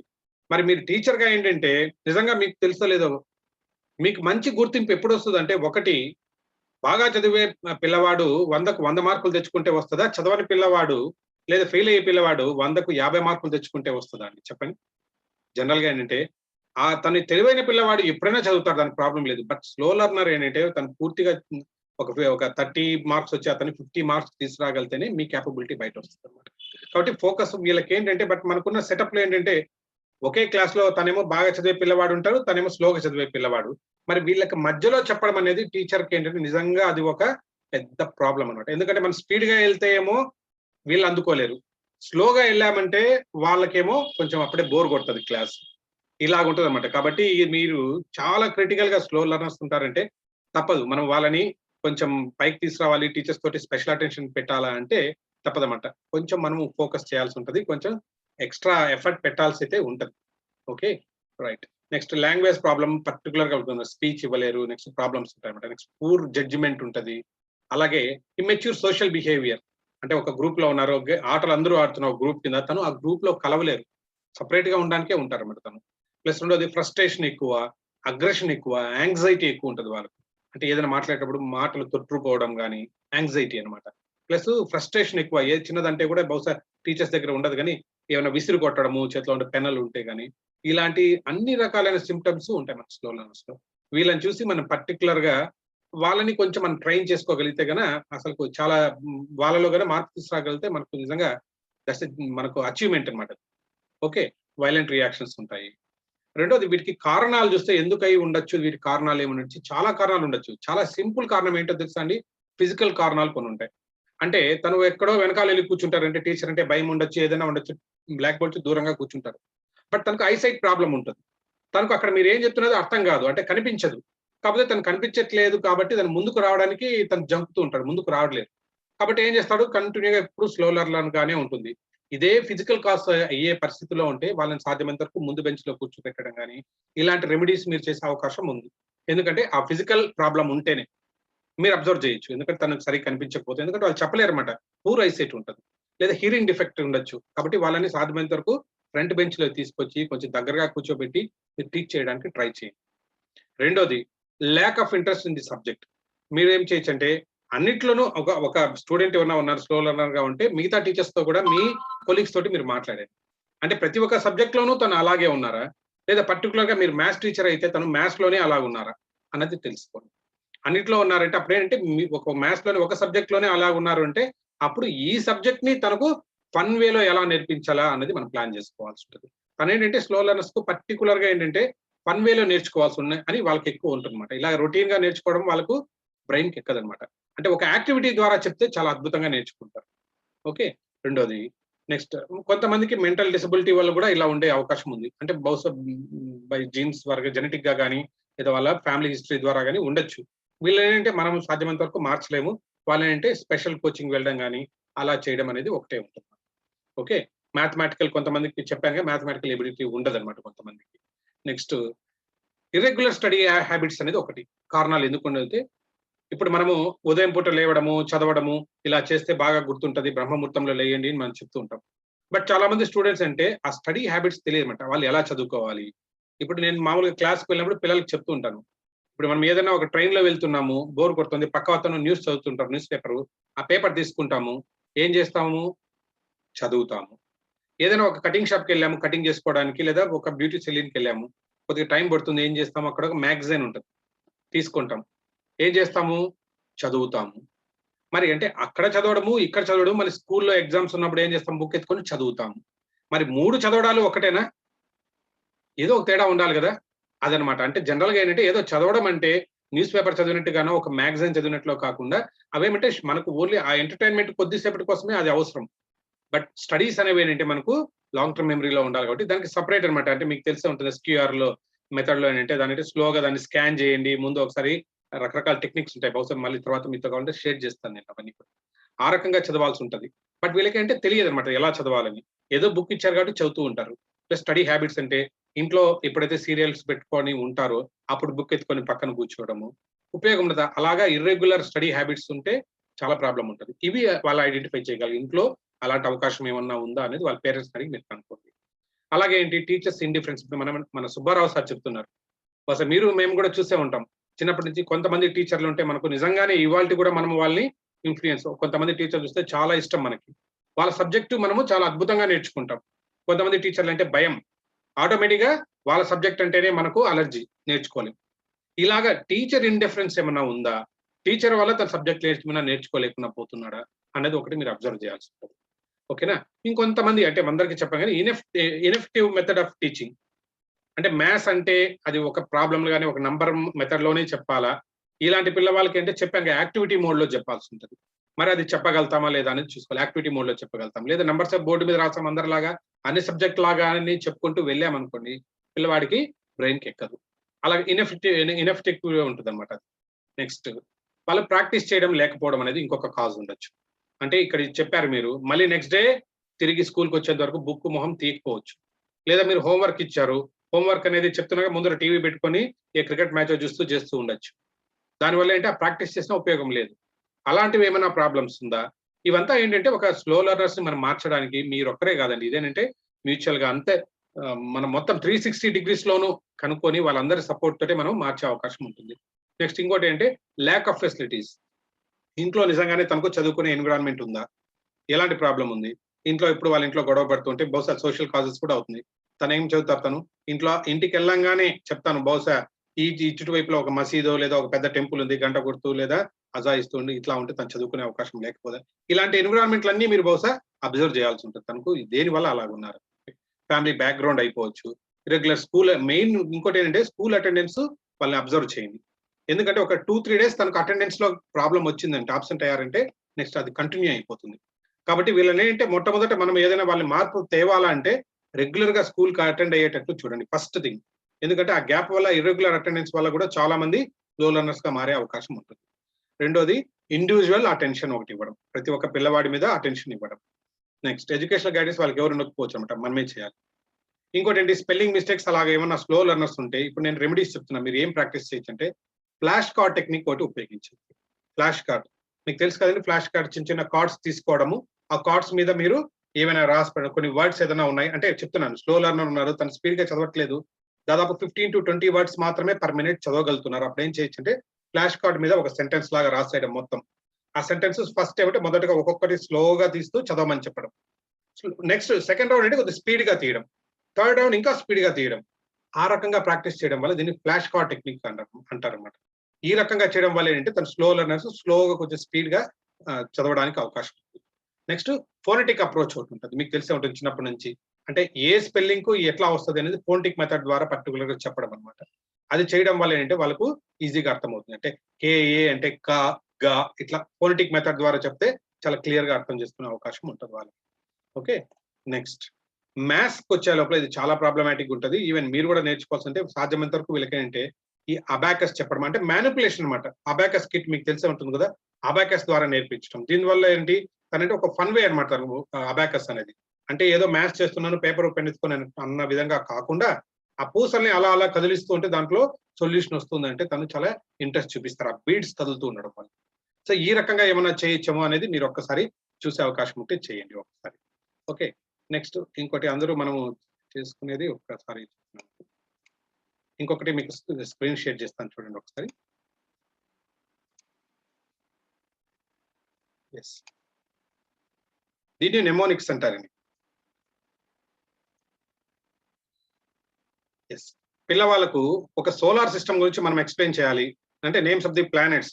మనం మామూలుగా ఏంటి బట్టి పట్టమంటాం. ఏంటి మెర్క్యూరీ, వీనస్, నెక్స్ట్ ఏంటి ఎర్త్, మార్స్, జూపిటర్ అని. దీన్నేంటంటే మనం నెమోనిక్స్ అంటారు. మెమరీ టెక్నిక్స్‌లో నేర్పిస్తూ ఉంటాం. దీన్ని మనకు అక్రోనిమ్ ద్వారా మనం చెప్పొచ్చన్నమాట. అంటే ఏంటంటే చూడండి. My very excited mother just served us noodles. ఈ ఒక్క సెంటెన్స్ చాలా ఈజీగా ఫన్ వేలో వాళ్ళకి గుర్తుంటది. ఈ సెంటెన్స్ అంటే my very excited mother are educated mother పెట్టుకోవచ్చు మీరు. Just served us noodles. ఈ ఒక్క సెంటెన్స్ ఈజీగా గుర్తుపెట్టుకోవచ్చు. దీని ద్వారా ఏంటంటే మన ప్లానెట్స్ అన్ని కూడా ఇక్కడ మై అన్నప్పుడు ఎం ఉంది కాబట్టి మెర్క్యూరీ, వెరీ అన్నప్పుడు వి ఉంది కాబట్టి వీనస్, ఎక్సైటెడ్ ఆర్ ఎడ్యుకేటెడ్ అన్నప్పుడు Earth, next Mars, Jupiter, served అంటే సాటర్న్, అస్ అంటే యురేనస్, నెక్స్ట్ నూడిల్స్ అంటే నెప్ట్యూన్. ఈ రకంగా ఏంటంటే మీరు ఒక సెంటెన్స్ ద్వారా తనేంటో ఒక ఫన్ వేలో నేర్పించడం అనమాట. ఈ రకంగా ప్లస్ విబ్జిఆర్ మనం చిన్నప్పటి నుంచి నేర్చుకో ఉంటాం. ఒక ఇంద్రధనుస్సులో ఉన్న కలర్స్ ఏ రకంగా చెప్పొచ్చు అని అంటే మనకు విబ్జిఆర్ అంటే వి అంటే ఏంటి, ఐ అంటే ఇండిగో మీకు తెలిసే ఉంటుంది విబ్జిఆర్ మెథడ్. ఈ రకంగా అక్రోనిమ్స్ ద్వారా మీరు పిల్లలకు నేర్పిస్తే కొంచెం ఈజీగా నేర్చుకునే అవకాశం ఉంటుంది. ప్లస్ నకిల్ క్యాలెండర్ అని మీరు బహుశా మనం కూడా ప్రాక్టీస్ చేస్తూ ఉంటాం. అంటే జనవరి ఫిబ్రవరిలో ఎప్పుడు అంటే ఎన్ని డేస్ ఉన్నాయి ఒక్కొక్క మంత్ లో చెప్పడానికి, అంటే ఇది ఒక ఫన్ యాక్టివిటీ అనమాట. వాళ్ళకు ఏదో చదివి బట్టి పట్టమని చెప్పినట్లు కాకుండా ఇలా 2 ఫోల్డ్స్ నకుల్స్ పెట్టుకున్నారంటే ఇక్కడ ఎత్తుగా ఉన్న బుడపగా ఉన్న చోట ఏంటంటే దాని 31 డేస్ ఉంటాయి, తక్కువ ఉన్నది మనకు 30 డేస్ ఎక్సెప్ట్ ఫర్ ఫిబ్రవరి అనేది చెప్పుకుంటూ వెళ్ళి జనవరి ఫిబ్రవరి మార్చ్ ఏప్రిల్ మే జూన్ ఈ రకంగా నకిల్ క్యాలెండర్స్ ఉంటాయి. జీవితంలో వెళ్ళి ఇలాంటి ఫన్ యాక్టివిటీ ఉంటే వాళ్ళు హ్యాపీగా నేర్చుకునే అవకాశం ఉంటుంది. ఓకేనా. నెక్స్ట్ స్పెల్లింగ్ నెమోనిక్స్ ఉన్నాయి. ఇక్కడ మీరున్నారు. బిఈఎల్ఐఈవిఈ కరెక్టా, బిఈఎల్ఈఐవిఈ కరెక్టా? ఒకటి కరెక్టా, 2 కరెక్టా? ఎంతమంది మనసులో అనుకోండి. మీరు పేస్ట్ చేయాల్సిన పని లేదు, దీంట్లో పోస్ట్ చేయాల్సిన అవసరం లేదు. ఏది కరెక్ట్? చాలా మందికి మనకు కన్ఫ్యూజన్ ఉంటుంది కదా. ఇదే మరి పిల్లవాడికి ఎంత కన్ఫ్యూజన్ ఉంటుంది. సో దీనికి ఇలాంటివన్నీ స్పెల్లింగ్ నెమోనిక్స్ లో ఏం చేస్తామంటే ఈ రకంగా అనమాట. ఎస్ చూస్తున్నారా? అంటే బిలీవ్ లో చూడండి, నెవర్ బిలీవ్ ఏ లై, లై అనేది బిలీవ్ లో ఉంటుంది కాబట్టి బిఈఎల్ఐఈవిఈ కరెక్ట్ అనేది నేర్చుకోవచ్చు. ఓకేనా. నెవర్ బిలీవ్ ఏ లై కనిపిస్తుందా? ఈ రకంగా ఉంటారు. తను జీవితంలో ఎప్పుడు మర్చిపోలేమట. ఆహో బిలీవ్ లో లై అనేది ఉంది. నెక్స్ట్ ఇప్పుడు చెప్పండి, అకామిడేషన్ ఒకటి కరెక్టా, 2 కరెక్టా? పెద్ద కన్ఫ్యూజన్ మనకు. ఏసీసీఓ ఎంఓ డిఏటిఐనా, రెండోది కరెక్ట్ ఏసీసీఓ ఎంఎంఓ డిఏటిఐ. ఇది పెద్ద కన్ఫ్యూజన్. మరి పిల్లవాడికి దీన్ని ఎలా చెప్పొచ్చు అంటే ఈ రకంగా చెప్పచ్చు. అకామిడేషన్ అంటే చూడండి, ఇక్కడ 2 సీలు ఉంటాయి, పిల్లవాడు ఉన్న మధ్యలో ఏడుస్తున్నాడు, మళ్ళీ 2 మ్యాట్స్ ఉన్నాయి, అంటే 2 కార్డ్స్ ఉన్నాయి, 2 మ్యాట్స్ ఉన్నాయి అంటారు మనకు జనరల్ గా. 2 కార్డ్స్ ఉన్నాయి, 2 మ్యాట్స్ ఉన్నాయి, మధ్యలో పిల్లవాడు ఉన్నాడు అంటే ఎప్పుడు జీవితంలో దాని ఏంటంటే మళ్ళీ ఇప్పుడు మర్చిపోవడానికి ఆ స్పెల్లింగ్స్ మర్చిపోవడం అనమాట అకామిడేషన్. ఓకే. నెక్స్ట్ ఇదొకటి ఫ్రెండ్, ఇది పెద్ద కన్ఫ్యూజన్. ఎఫ్ఆర్ఈఐఎన్డి కరెక్టా, ఎఫ్ఆర్ఐఈఎన్డి కరెక్టా? దీనికి ఏం చెప్పచ్చు, ఒక బొమ్మలాగా చూపిస్తూ మీరు చూడండి. రియల్లీ గుడ్ ఫ్రెండ్ అంటే ఎప్పుడు అంటిల్ మనకు ఎండ్ వరకు ఉంటాడు ఫ్రెండ్ అంటే మనము ఈఎన్డి అనేది లాస్ట్ లో వస్తుంది అన్నప్పుడు మనము కన్ఫ్యూజ్ అవ్వం. ఎఫ్ఆర్ఐఈఎన్డి అనేది కరెక్ట్. ఈ రకంగా దీన్ని స్పెల్లింగ్ ద్వారా అంటే ఒకే స్పెల్లింగ్ ని మనము బట్టి తనకు చదువురా అని ఎంతసేపు చెప్పినా తను జీవితాంతము ఏది కరెక్టా అని మళ్ళీ ఎగ్జామ్ లో కూర్చోగానే ఏది కరెక్ట్ అని తన డౌట్ వస్తూ ఉంటుంది. కాబట్టి ఈ రకమైన చిన్న నెమోనిక్స్ తోటి ఏంటంటే ఇప్పుడు ఇంకొక మీకు నెమోనిక్స్ చెప్తాను. మొఘల్ ఎంపరర్స్ గురించి చెప్పండి అని అన్నారు అనుకోండి. మీరు బాబర్ నుంచి మొదలుపెట్టి మొత్తం చెప్పండి అంటే వాళ్ళు బట్టి చెప్పాలంటే ఎంత టైం పడుతుందండి. కాబట్టి దానికి ఏం చెప్తామంటే ఒక చిన్నమాట, దాన్ని అక్రోనిమ్ ద్వారా బాద్ సాబ్ అనేది ఒక్కటి నేర్చుకుంటాం మనం. బాద్ సాబ్ అని ఏంటా బాద్ షాబ్ అంటే బాద్షా బొమ్మ చూపిస్తాము, ఆ పేరు లాగానే ఉంటది నాన్న. ఏముంటది చూడండి, B stands for Babur, Humayun, Akbar, Jahangir, Shahjahan, Aurangzeb, Bahadur Shah. దీన్ని బాద్ షాబ్ అంటారు. ఒక షార్ట్ స్పాన్ లో మనం తయారు చేసుకుంటుంది. పిల్లవాడికి ఏంటంటే ఎప్పుడు కానీ చూడండి ఆ సినిమా పక్కన పోస్టర్ ఉంటుందంటే ఇప్పుడు మర్చిపోతాను. మొఘల్ ఎంపరర్స్ గురించి అనగానే ఇది గుర్తు పెట్టుకుంటాడు, అద్భుతంగా రాయగలుగుతారు. సో దీన్ని బట్టి బోర్ కొట్టే అవకాశం ఉండదు. ఓకేనా.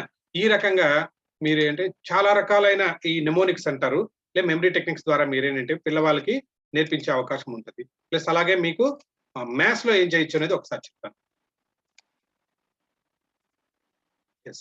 మల్టిప్లికేషన్ టేబుల్ మీరు నేర్చుకున్నా, నేను నేర్చుకున్నా, ఎవరు నేర్చుకున్న ఇప్పటి వరకు ఇదే పద్ధతి పాటించామా? కరెక్టా అండి? ఇదేనా మరి మీరు నేను నేర్చుకున్నది? ఇప్పుడు మన పిల్లలు కూడా ఇదే పద్ధతి చెప్తున్నాం. బహుశా వాళ్ళకు మేము చదివేటప్పుడు చిన్నప్పుడు 2 1 2 2 4 నేర్చుకుని ఇప్పుడు వాళ్ళు 2 1 2 2 2 4 ఇంగ్లీష్ మారిందంటే బహుశా మీదంతా ఇదే ప్యాటర్న్ లో ఉంటుంది. చూడండి, దీన్ని చూస్తే ఏ పిల్లవాడికైనా చదువు బుద్ధి వేస్తున్న ఆ నంబర్లు చూడండి ఒకసారి. ఆ డిస్కాల్కులియా ప్రాబ్లం ఉన్న పిల్లవాడికి అసలు దాని బొమ్మ కూడా చూడనమాట. ఈ రకంగా ఉంటాయి. ఎందుకంటే ఇన్ని మీరు సెల్స్ కింద ఒక్కొక్క క్యారెక్టర్ తీసుకున్నారంటే దాదాపు 100 క్యారెక్టర్లు ఉన్నాయండి మన టేబుల్. ఏంటి 1 to 10 టేబుల్ వరకే నేర్చుకోవాలంటే 100 క్యారెక్టర్లు నేర్చుకోవాలి. ఎంత కష్టం పిల్లవాడికి. ఇప్పుడు మనం కొంచెం ముందుకు వచ్చాం, అదే షార్ప్ అండ్ యువర్ ర్యాక్స్ అంటున్నాం కదా. ఏం చేయొచ్చు అంటే ఈ గ్రిడ్ మెథడ్ నేర్చుకోండి. పిల్లవాడికి ఈ రకంగా నేర్పించండి. చూడండి, ఓకే సేమ్ అదే అన్ని రకాలైనవి లేకుండా ఒక గ్రిడ్ వేసుకోండి.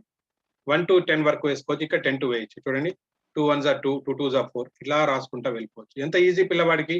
అంటే 2 ఇంటూలు ఈక్వల్ టూలు పెట్టే బాధే లేదు కదా. అవన్నీ ఎందుకు అనవసరమైన టైం వేస్ట్, పిల్లవాడికి ఎఫర్ట్ వేస్ట్.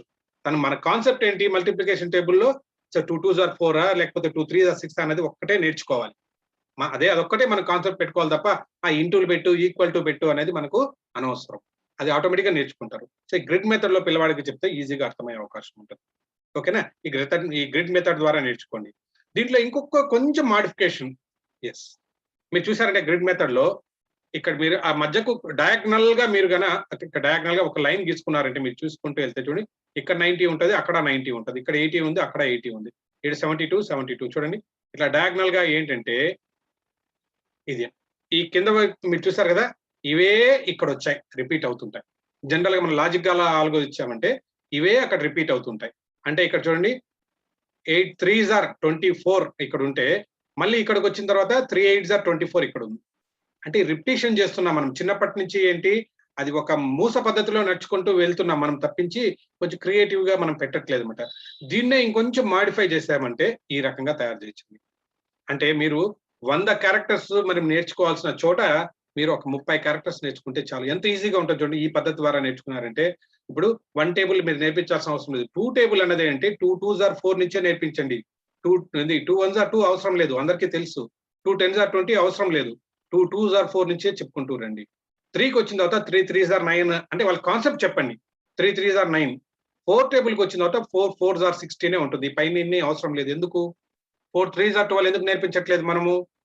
ఎందుకంటే 3 4s are 12 ఆల్రెడీ నేర్చుకున్నాం.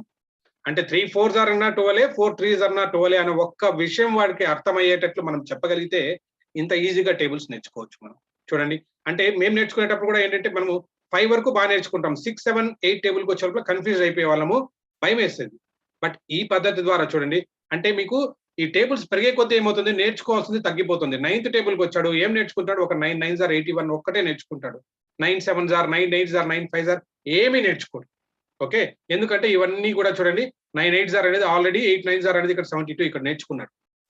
అలాగే 8th టేబుల్కి వచ్చేటప్పుడు 2 నేర్చుకుంటాడు, 8 8s are 8 9s are. ఇది పిల్లవాడికి ఏంటంటే బోర్ కొట్టదు. ఓహో, అంటే నేను నేర్చుకునే కొద్దీ 2 టేబుల్లోనే ఎక్కువ నేర్చుకోవాలి, 9 టేబుల్కి ఇంకా రాను ఒక్కొక్కటి తగ్గుతూ వస్తుంది అన్న ఒక మెంటల్ గా ఏంటంటే తనకు ఒక ఫియర్ తగ్గిపోతుంది. అప్పుడు నేర్చుకునే అవకాశం ఉంటుంది తను. ఇలాంటివి ఏంటంటే చిన్న చిన్న టెక్నిక్స్ ద్వారా మీరు ప్రతి ఒక్కటి కూడా మీరు నేర్చుకునే అవకాశం పిల్లలకు నేర్పించవచ్చు. ప్లస్ అదే గ్రిడ్ మెథడ్ లోనే మీరు టేబుల్స్ ఇచ్చుకోవచ్చు అనమాట. ఓకే, ఇవన్నీ అయితే ఇలా చిన్న చిన్న మోడిఫికేషన్ తోటి పిల్లలకు మనకు చేయొచ్చు అనమాట. రెండోది ఏంటంటే ఇంకా ముఖ్యమైన ఒక 4 5 సూత్రాలు ఉన్నాయండి. ఏం లేదు, పిల్లవాడిని ఎవరైనా సరే అంటే వాళ్ళని మనము మోటివేట్ చేయాలి. పర్టికులర్ గా స్లో లెర్నర్స్ ని ఏ రకంగా మోటివేట్ చేస్తారంటే ఫస్ట్ స్టెప్ గెట్ ఇన్వాల్వ్డ్.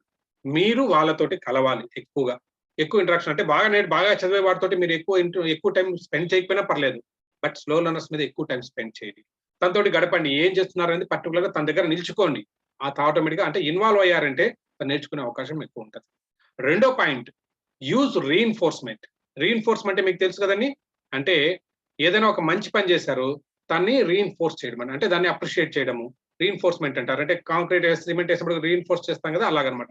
ఒక మంచి పని చేశారు, అప్రిషియేట్, అంటే అదే పని మళ్ళీ రిపీట్ చేసేటట్టు చేస్తే దాన్ని రీఇన్ఫోర్స్మెంట్ అంటారు. ఏ రకంగా చెప్తారంటే, ఒకటి వాళ్ళ దగ్గరికి వెళ్ళడము, వావ్ బాగా చేసావు అని చెప్పడము, అప్రిషియేట్ చేయడము, హై ఫైవ్ ఇవ్వడము, హగ్ ఇవ్వడము, లేదా బాగా మెచ్చుకోవడం, హగ్స్ అనమాట, ప్రైజ్ చేయడము, ఇలాంటివన్నీ చిన్న చిన్న ఏదైనా గిఫ్ట్ ఉంటే ఇవ్వడము, వీటినంతా కూడా రీఇన్ఫోర్స్మెంట్ అంటారు. ఇవి ఇస్తూ పిల్లవాళ్ళని ఎంకరేజ్ చేయొచ్చు. మూడోది ముఖ్యమైన పాయింట్ ఏంటంటే reward effort rather than outcome. తన ఎఫర్ట్ ని చూడండి, అవుట్కమ్ చూడకండి. తను ఎగ్జామ్ రాయడానికి ఎంత ఎఫర్ట్ పెట్టారు, ఎంత టైం చదివారు అనేది చూడండి. కానీ బట్ అన్ఫార్చునేట్ గా మనం ఏంటంటే మార్కులు మాత్రమే చూస్తున్నాం. మార్కులు అవుట్కమ్ దాన్ని పక్కన పెట్టండి. పర్టికులర్ స్లో లెర్నర్స్ ఏంటంటే ఎంత ఎఫర్ట్ పెట్టారు, ఇవాళ రోజుకు ఎంతసేపు చదివావు, అది మన టార్గెట్ కావాలి. రేపు ఇంకొక ½ అవర్ పెంచు, నెక్స్ట్ ఎగ్జామ్ కి 3 hours చదువు, 2 hours బదులు 3 hours చదువు. ఈ రకంగా తన ఎఫర్ట్ ని చూడండి, నాట్ అవుట్కమ్. ఓకేనా. నెక్స్ట్ ఏంటంటే వాళ్ళు స్లోగా ఏంటంటే help them to see big picture. Future లో నువ్వు చదువుకుంటే ఎలాగుంటది, ఫ్యూచర్ ఎలా ఉంటది అనేది పెద్దగా చూపించడం అనమాట. ఇది పెద్దగా చూపించి స్లోగా అనమాట విజువలైజ్ చేయించడం వాళ్ళ దగ్గర. నెక్స్ట్ ఏంటంటే వాళ్ళు ఎంకరేజ్ చేయడం అంటే లెట్ దమ్ మేక్ మిస్టేక్స్. అంటే ఎంకరేజ్ చేయమని కాదు, వాళ్ళు తప్పు చేయండి, అసలు చేయకుండా ఉండడం కంటే కూడా తప్పులు చేస్తే మంచిదే కదా. స్లోగా అంటే తప్పులు చేసినప్పుడే ఇది నాన్న నీ తప్పులు చెప్పడానికి ఉంటుంది. సో కాబట్టి ఏంటంటే లెట్ దమ్ మేక్ మిస్టేక్స్. తప్పులు చేస్తే తప్పులు చేసామని కొట్టడం కంటే కూడా అంటే తప్పు చేసినా కూడా అంటే అట్లీస్ట్ తను ఏదో ఒక ప్రయత్నం చేశాడు చేయడానికి అన్నది ఒక్కటే ఫోకస్ చేయండి. నెక్స్ట్ ఇంకొక ముఖ్యమైన టెక్నిక్ ఏంటంటే గెట్ అవుట్ సైడ్ హెల్ప్. సాధ్యమైనంత వరకు అంటే మీరు చెప్పడం కంటే కూడా మీరు చెప్పండి, బట్ సాధ్యమైనంత వరకు అంటే తనకంటే కొంచెం సీనియర్ పర్సన్ ఉంటారు, లేదా అదే క్లాస్ లో ఇంకొక పీర్ లెర్నింగ్ అంటారు, బాగా చదివే పిల్లవాడు ఉంటారు. ఆ పిల్లవాడిని తన దగ్గర కూర్చోబెట్టి అంటే మీరు చెప్పడం కంటే కూడా తన క్లాస్మేట్ తను చెప్పారంటే ఇంకా ఎక్కువ ఇంట్రెస్ట్ గా తను వినే అవకాశం ఉంది. ఇలాంటి అవుట్ సైడ్ హెల్ప్ అంటే ఒక పీర్ లెర్నింగ్ లాంటిది కొత్త మెథడ్ మనం చేయొచ్చు అనమాట. ఓకే. నెక్స్ట్ నేను చెప్పినట్టంటే మీరు వాళ్ళ పేరెంట్స్ తోటి కలిసి ఇవాళ మీరు ఇంటికి ఒక హోంవర్క్ ఇచ్చారు. హోంవర్క్ ఇంట్లో చేశారా లేదా? లేదా ఇంట్లో చదివారా లేదా? అంటే ఇంట్లో వాళ్ళు ఒక చిన్న స్టార్ మార్కో, టిక్ మార్కో పెట్టి ఒక సైన్ జేసి పంపిస్తారు. దానికి మీరు అప్రిషియేట్ జేస్తారు. లేదా క్లాస్‌లో మంచి వర్క్ చేశారు. మీరు ఒక స్టార్ మార్కో, ఒక సైన్ జేసి ఇస్తారు. ఇంట్లో పేరెంట్స్ దాన్ని అప్రిషియేట్ చేస్తూ తనకో చిన్న గిఫ్ట్ ఇవ్వడం. అర్థమైంది కదండీ! ఇట్లాగా మ్యూచువల్‌గా అన్నమాట. అక్కడ ఇంట్లో, ఇక్కడ మీరు కలిసి 2 రకాలుగా తనకు రీఇన్ఫోర్స్ చేస్తే తను నేర్చుకునే అవకాశం చాలా చక్కగా ఉంటదన్నమాట. ఈ రకంగా పిల్లల్ని మనము ముందుకు తీసుకెళ్ళొచ్చు. స్లో లెర్నర్స్‌ని కూడా అంటే ఫాస్ట్ లెర్నర్స్‌గా రెగ్యులర్ వాళ్ళతోటి మనం మెయిన్ స్ట్రీమ్ చేయొచ్చు. దీనికోసమని కొంచెం ఎక్స్‌ట్రా ఎఫర్ట్ పెట్టాల్సుంటది. మరి ఈ ఎఫర్ట్ పెట్టడమంటే కొంచెం ప్రైవేట్ సెట్టింగ్‌లో కొంచెం కష్టమే అవ్వచ్చు. బట్ స్టిల్ అవకాశం ఉన్న వాళ్ళు ఏంటి ఈ రకమైన టెక్నిక్స్ ఉపయోగించి పిల్లలకు నేర్పిస్తే చక్కగా నేర్చుకునే అవకాశం ఉంటదన్నమాట. So, thank you very much. అంటే ఉన్న 1 అవర్ అంటే పూర్తిగా కొత్తగా పిల్లవాళ్ళకి ఎలా నేర్చుకోవాలని ఇంట్రెస్ట్ చూపిస్తూ ఇంతమంది టీచర్స్ వచ్చారు నేర్చుకోవాలనే ఉత్సాహం చూపిస్తున్నందుకు మీకందరికి ఆల్ ద బెస్ట్ చెప్తూ నాకు ఈ అవకాశం ఇచ్చిన నండూరి సుబ్బారావు గారికి. So, thank you very much sir.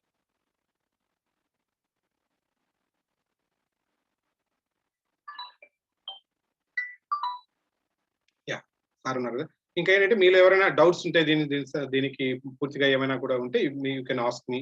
లేదా తర్వాత మీరు గ్రూప్‌లో పెట్టినా సుబ్బారావు సార్ అడుగుతారు. I will get back to you.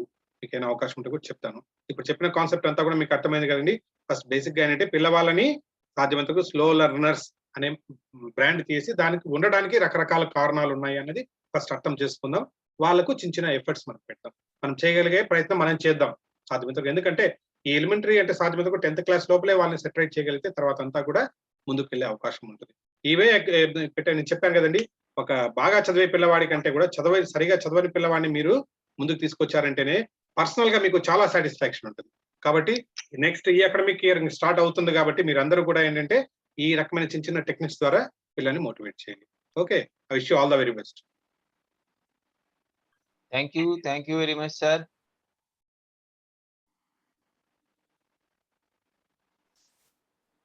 So, Sridhar sir నేను ముందే చెప్పాను. మీకు బోలెడన్ని విషయాలు చెప్పారు. ఆ బోలెడన్ని విషయాల్లో ఎన్ని విషయాలను మీరు గ్రహించగలిగారు? అంటే ఇప్పుడు ఆయన మనకు పరీక్ష పెట్టారన్నమాట ఇండైరెక్ట్‌గా. మనం స్లో లెర్నర్స్‌మా? స్పీడ్ లెర్నర్స్‌మా? ఇప్పుడు ఆయన చెప్పిన విషయాలన్నీ మనం గ్రహించగలిగామా లేదా అని. అంచేత ఆయన పరీక్ష పెట్టడం కోసమనే పీపీటీలో ఆ పేర్లన్నీ చెప్తే మీరేం చేస్తారంటే కాస్త బద్ధకంగా వాటిని ఫోటో కాపీ చేసేసుకుంటారని ఇప్పుడైతే ఖచ్చితంగా డిస్లెక్సియా, డిస్గ్రాఫియా, డిస్కాల్కులియా అనుకుని రాసుకుంటారు అని మీకు ఇంట్రెస్ట్ కలిగించడం కోసమని ఆయన పీపీటీ రెడీగా ఉన్నప్పటికీ పీపీటీ మీకు పీపీటీలో చూపించా. ఎదురుగుండా కనపడితే మనకొచ్చిందేంటంటే మనకి నాగరికత పెరిగిన కొద్దీ బద్ధకం పెరుగుతోంది. సో, శరీరానికి సంబంధించిన బద్ధకంతో పాటు ఇదివరకు చూడండి మీకు గుర్తుండుంటుంది. ల్యాండ్‌లైన్ ఫోన్‌లు ఉన్న రోజుల్లో ప్రతి మనిషి ల్యాండ్‌లైన్ ఫోన్ వాడుతున్న వాళ్ళకి ఆహ్, దాదాపుగా ఒక 100 ఫోన్ నంబర్‌లు మినిమమ్ గుర్తుండేవి. కొంతమందికి 1000 ఫోన్ నంబర్‌లు కూడా గుర్తుండేవి. వాళ్ళు చాలా గొప్పగా చెప్పుకునేవాళ్ళు. ఎవరి ఫోన్ నంబర్ అడిగినా నేను టకామని చెప్తానని. ఇవాళ మన ఫోన్ నంబర్ మనకు గుర్తుండదు. చూసుకుంటే తప్ప. చాలా సార్లు తప్పు చెప్తుంటాం. అంత దుస్థితికి వెళ్ళిపోయాం మనం. ఇక్కడ పాయింట్ ఆయన సార్ ఉండంగా నేను మెమరీ గురించి మాట్లాడటం ఏదో సామెత చెప్పినట్టు ఉంటుంది గానీ, ఏమంటే మెదడు కూడా ఒక అవయవమే. Mind is also one of the organs. మన శరీర అవయవాలకు ఉన్నటువంటి ఏకైక ప్రధానమైన లక్షణం ఏంటంటే, ఏ అవయవాన్ని మీరు ఎక్కువ వాడుతూ ఉంటే ఆ అవయవం బలపడుతుంది. ఏ అవయవాన్ని మీరు వాడటం మానేస్తే ఆ అవయవం బలహీనపడుతుంది. సో, మీరు మెదడుని వాడటం మానేస్తే బలహీనపడుతుంది. కనుక there are 2 types of works. Passive works and active works. Passive entertainments and ఇదని. మనకి టీవీ చూడటము most passive. Book reading active. Book reading చేస్తున్నప్పుడు మెదడు పనిచేయాలి. మీరు దాన్ని అక్కడ మీకు కనపడుతున్న అక్షరాలు డిజైన్‌ని మీరు సౌండ్‌గా మార్చుకోవాలి మైండ్. బుక్ రీడింగ్ అవుతున్నప్పుడు మీరు సైలెంట్‌గా చదువుతున్నా గాని అక్కడ ఈ అమ్మ అని ఉందనుకోండి. మీ మనసులో అమ్మ అని సౌండ్ మీ బ్రెయిన్‌లో వస్తుంది. సో, అక్కడ ఉన్న డిజైన్‌ని సౌండ్‌గా కన్వర్ట్ చేసుకోవటం, సౌండ్‌ని మీనింగ్‌గా కన్వర్ట్ చేసుకోవటం, మీనింగ్‌ని ఫోటోగా కన్వర్ట్ చేసుకోవటం, బ్రెయిన్‌కి చాలా యాక్టివిటీ ఉంటుంది. అట్లా డిఫరెంట్ అక్కడ ఉన్నటువంటి కాన్సెప్ట్స్ అన్నిటిని కలిపి ఒక వీడియో లాగా, ఒక పిక్చర్ లాగా ఫార్మ్ చేసుకోవటం. మీరు పుస్తకాలు చదువుతూ ఉంటే బ్రెయిన్‌కి ఎక్సర్‌సైజ్ అవుతుంది. దీని వెనకాల ఉన్న సైన్స్ ఎంతమంది టీచర్స్ అర్థం చేసుకుని పిల్లలకి కంపల్సరీగా బుక్ రీడింగ్ చేస్తున్నారు. అందులో పైకి చదవటం. పైకి చదువుతున్నప్పుడు ఉన్న ఎక్సర్సైజ్ ఏంటి? పైకి చదవటం అనేది it's like a juggling process. Juggling అంటే తెలుసా? సర్కస్ లోను వాటిలోను బాల్స్ పైకి విసురుతూ మనం ఒక బాల్ విసిరి ఒక బాల్ పట్టుకునేందుకు కష్టపడతాం. వాడు ఒకసారి 10 బాల్స్ విసిరి 10 బాల్ పట్టుకునేందుకు చేస్తాడు బ్యాలెన్స్. మిగిలిన బాల్స్ అన్ని గాలిలో ఉంటాయి. 2 చేతులు 2 బాల్స్ ఉంటాయి. మిగిలిన బాల్స్ అన్ని గాలిలో ఉంటాయి. అట్లాగా మనం మాట్లాడుతున్నప్పుడు పైకి చదువుతున్నప్పుడు మీరు పైకి చదువుతున్నారనుకోండి, మీరు కన్ను చూసే పదం వేరే ఉంటుంది. మెదడు గుర్తుపట్టే పదం వేరే ఉంటుంది. గొంతు సౌండ్ ప్రొడ్యూస్ చేసే పదం వేరే ఉంటుంది. ఒకేసారి 3 వేరు వేరు పనులు శరీరంలో 3 వేరు వేరు అవయవాలు 3 వేరు వేరు పనులు చేస్తుంటాయి. లేకపోతే మీరు ఫ్లూయెంట్ గా చదవలేరు. చిన్నప్పుడు ఫ్లూయెంట్ గా చదవాలి అంటే మీరు కన్ను చూసే పదం వేరు, మైండ్ గుర్తుపట్టే పదం వేరు. అది సౌండ్ ప్రొడ్యూస్ చేసి మన వాయిస్ బాక్స్ సౌండ్ ప్రొడ్యూస్ చేసి బయటకు విడుదల చేసే పదం వేరు. 3 జగ్లింగ్ జరుగుతూ ఉండాలి. ఆటోమేటిక్ ప్రాసెస్ లో 3 ఆటోమేటిక్ గా జరుగుతూ ఉంటేనే ఒకసారి మీరు ఆపకుండా చేస్తుంటారు. మాట్లాడటం కూడా అంతే. పైకి మాట్లాడటం ఉపన్యాసం ఇస్తున్నప్పుడు కూడా మీ మైండ్ లో నెక్స్ట్ మాట ఏం మాట్లాడాలో, నెక్స్ట్ మాట ఏం మాట్లాడాలనే ఆలోచన రావటం, దాన్ని సౌండ్ గా ప్రొడ్యూస్ చేయటం, దాన్ని బయటికి తీసుకురావటం. It's a juggling process. ఇవన్నీ కూడా మన మైండ్ కి పని పెట్టేటువంటి ఇవి. అంటే ఏదైనా ఒక విషయాన్ని గురించి ఆలోచించటము, ఏదైనా ఒక విషయం గురించి బయటికి ఎక్స్‌ప్లెయిన్ చేయటము, మాట్లాడటము.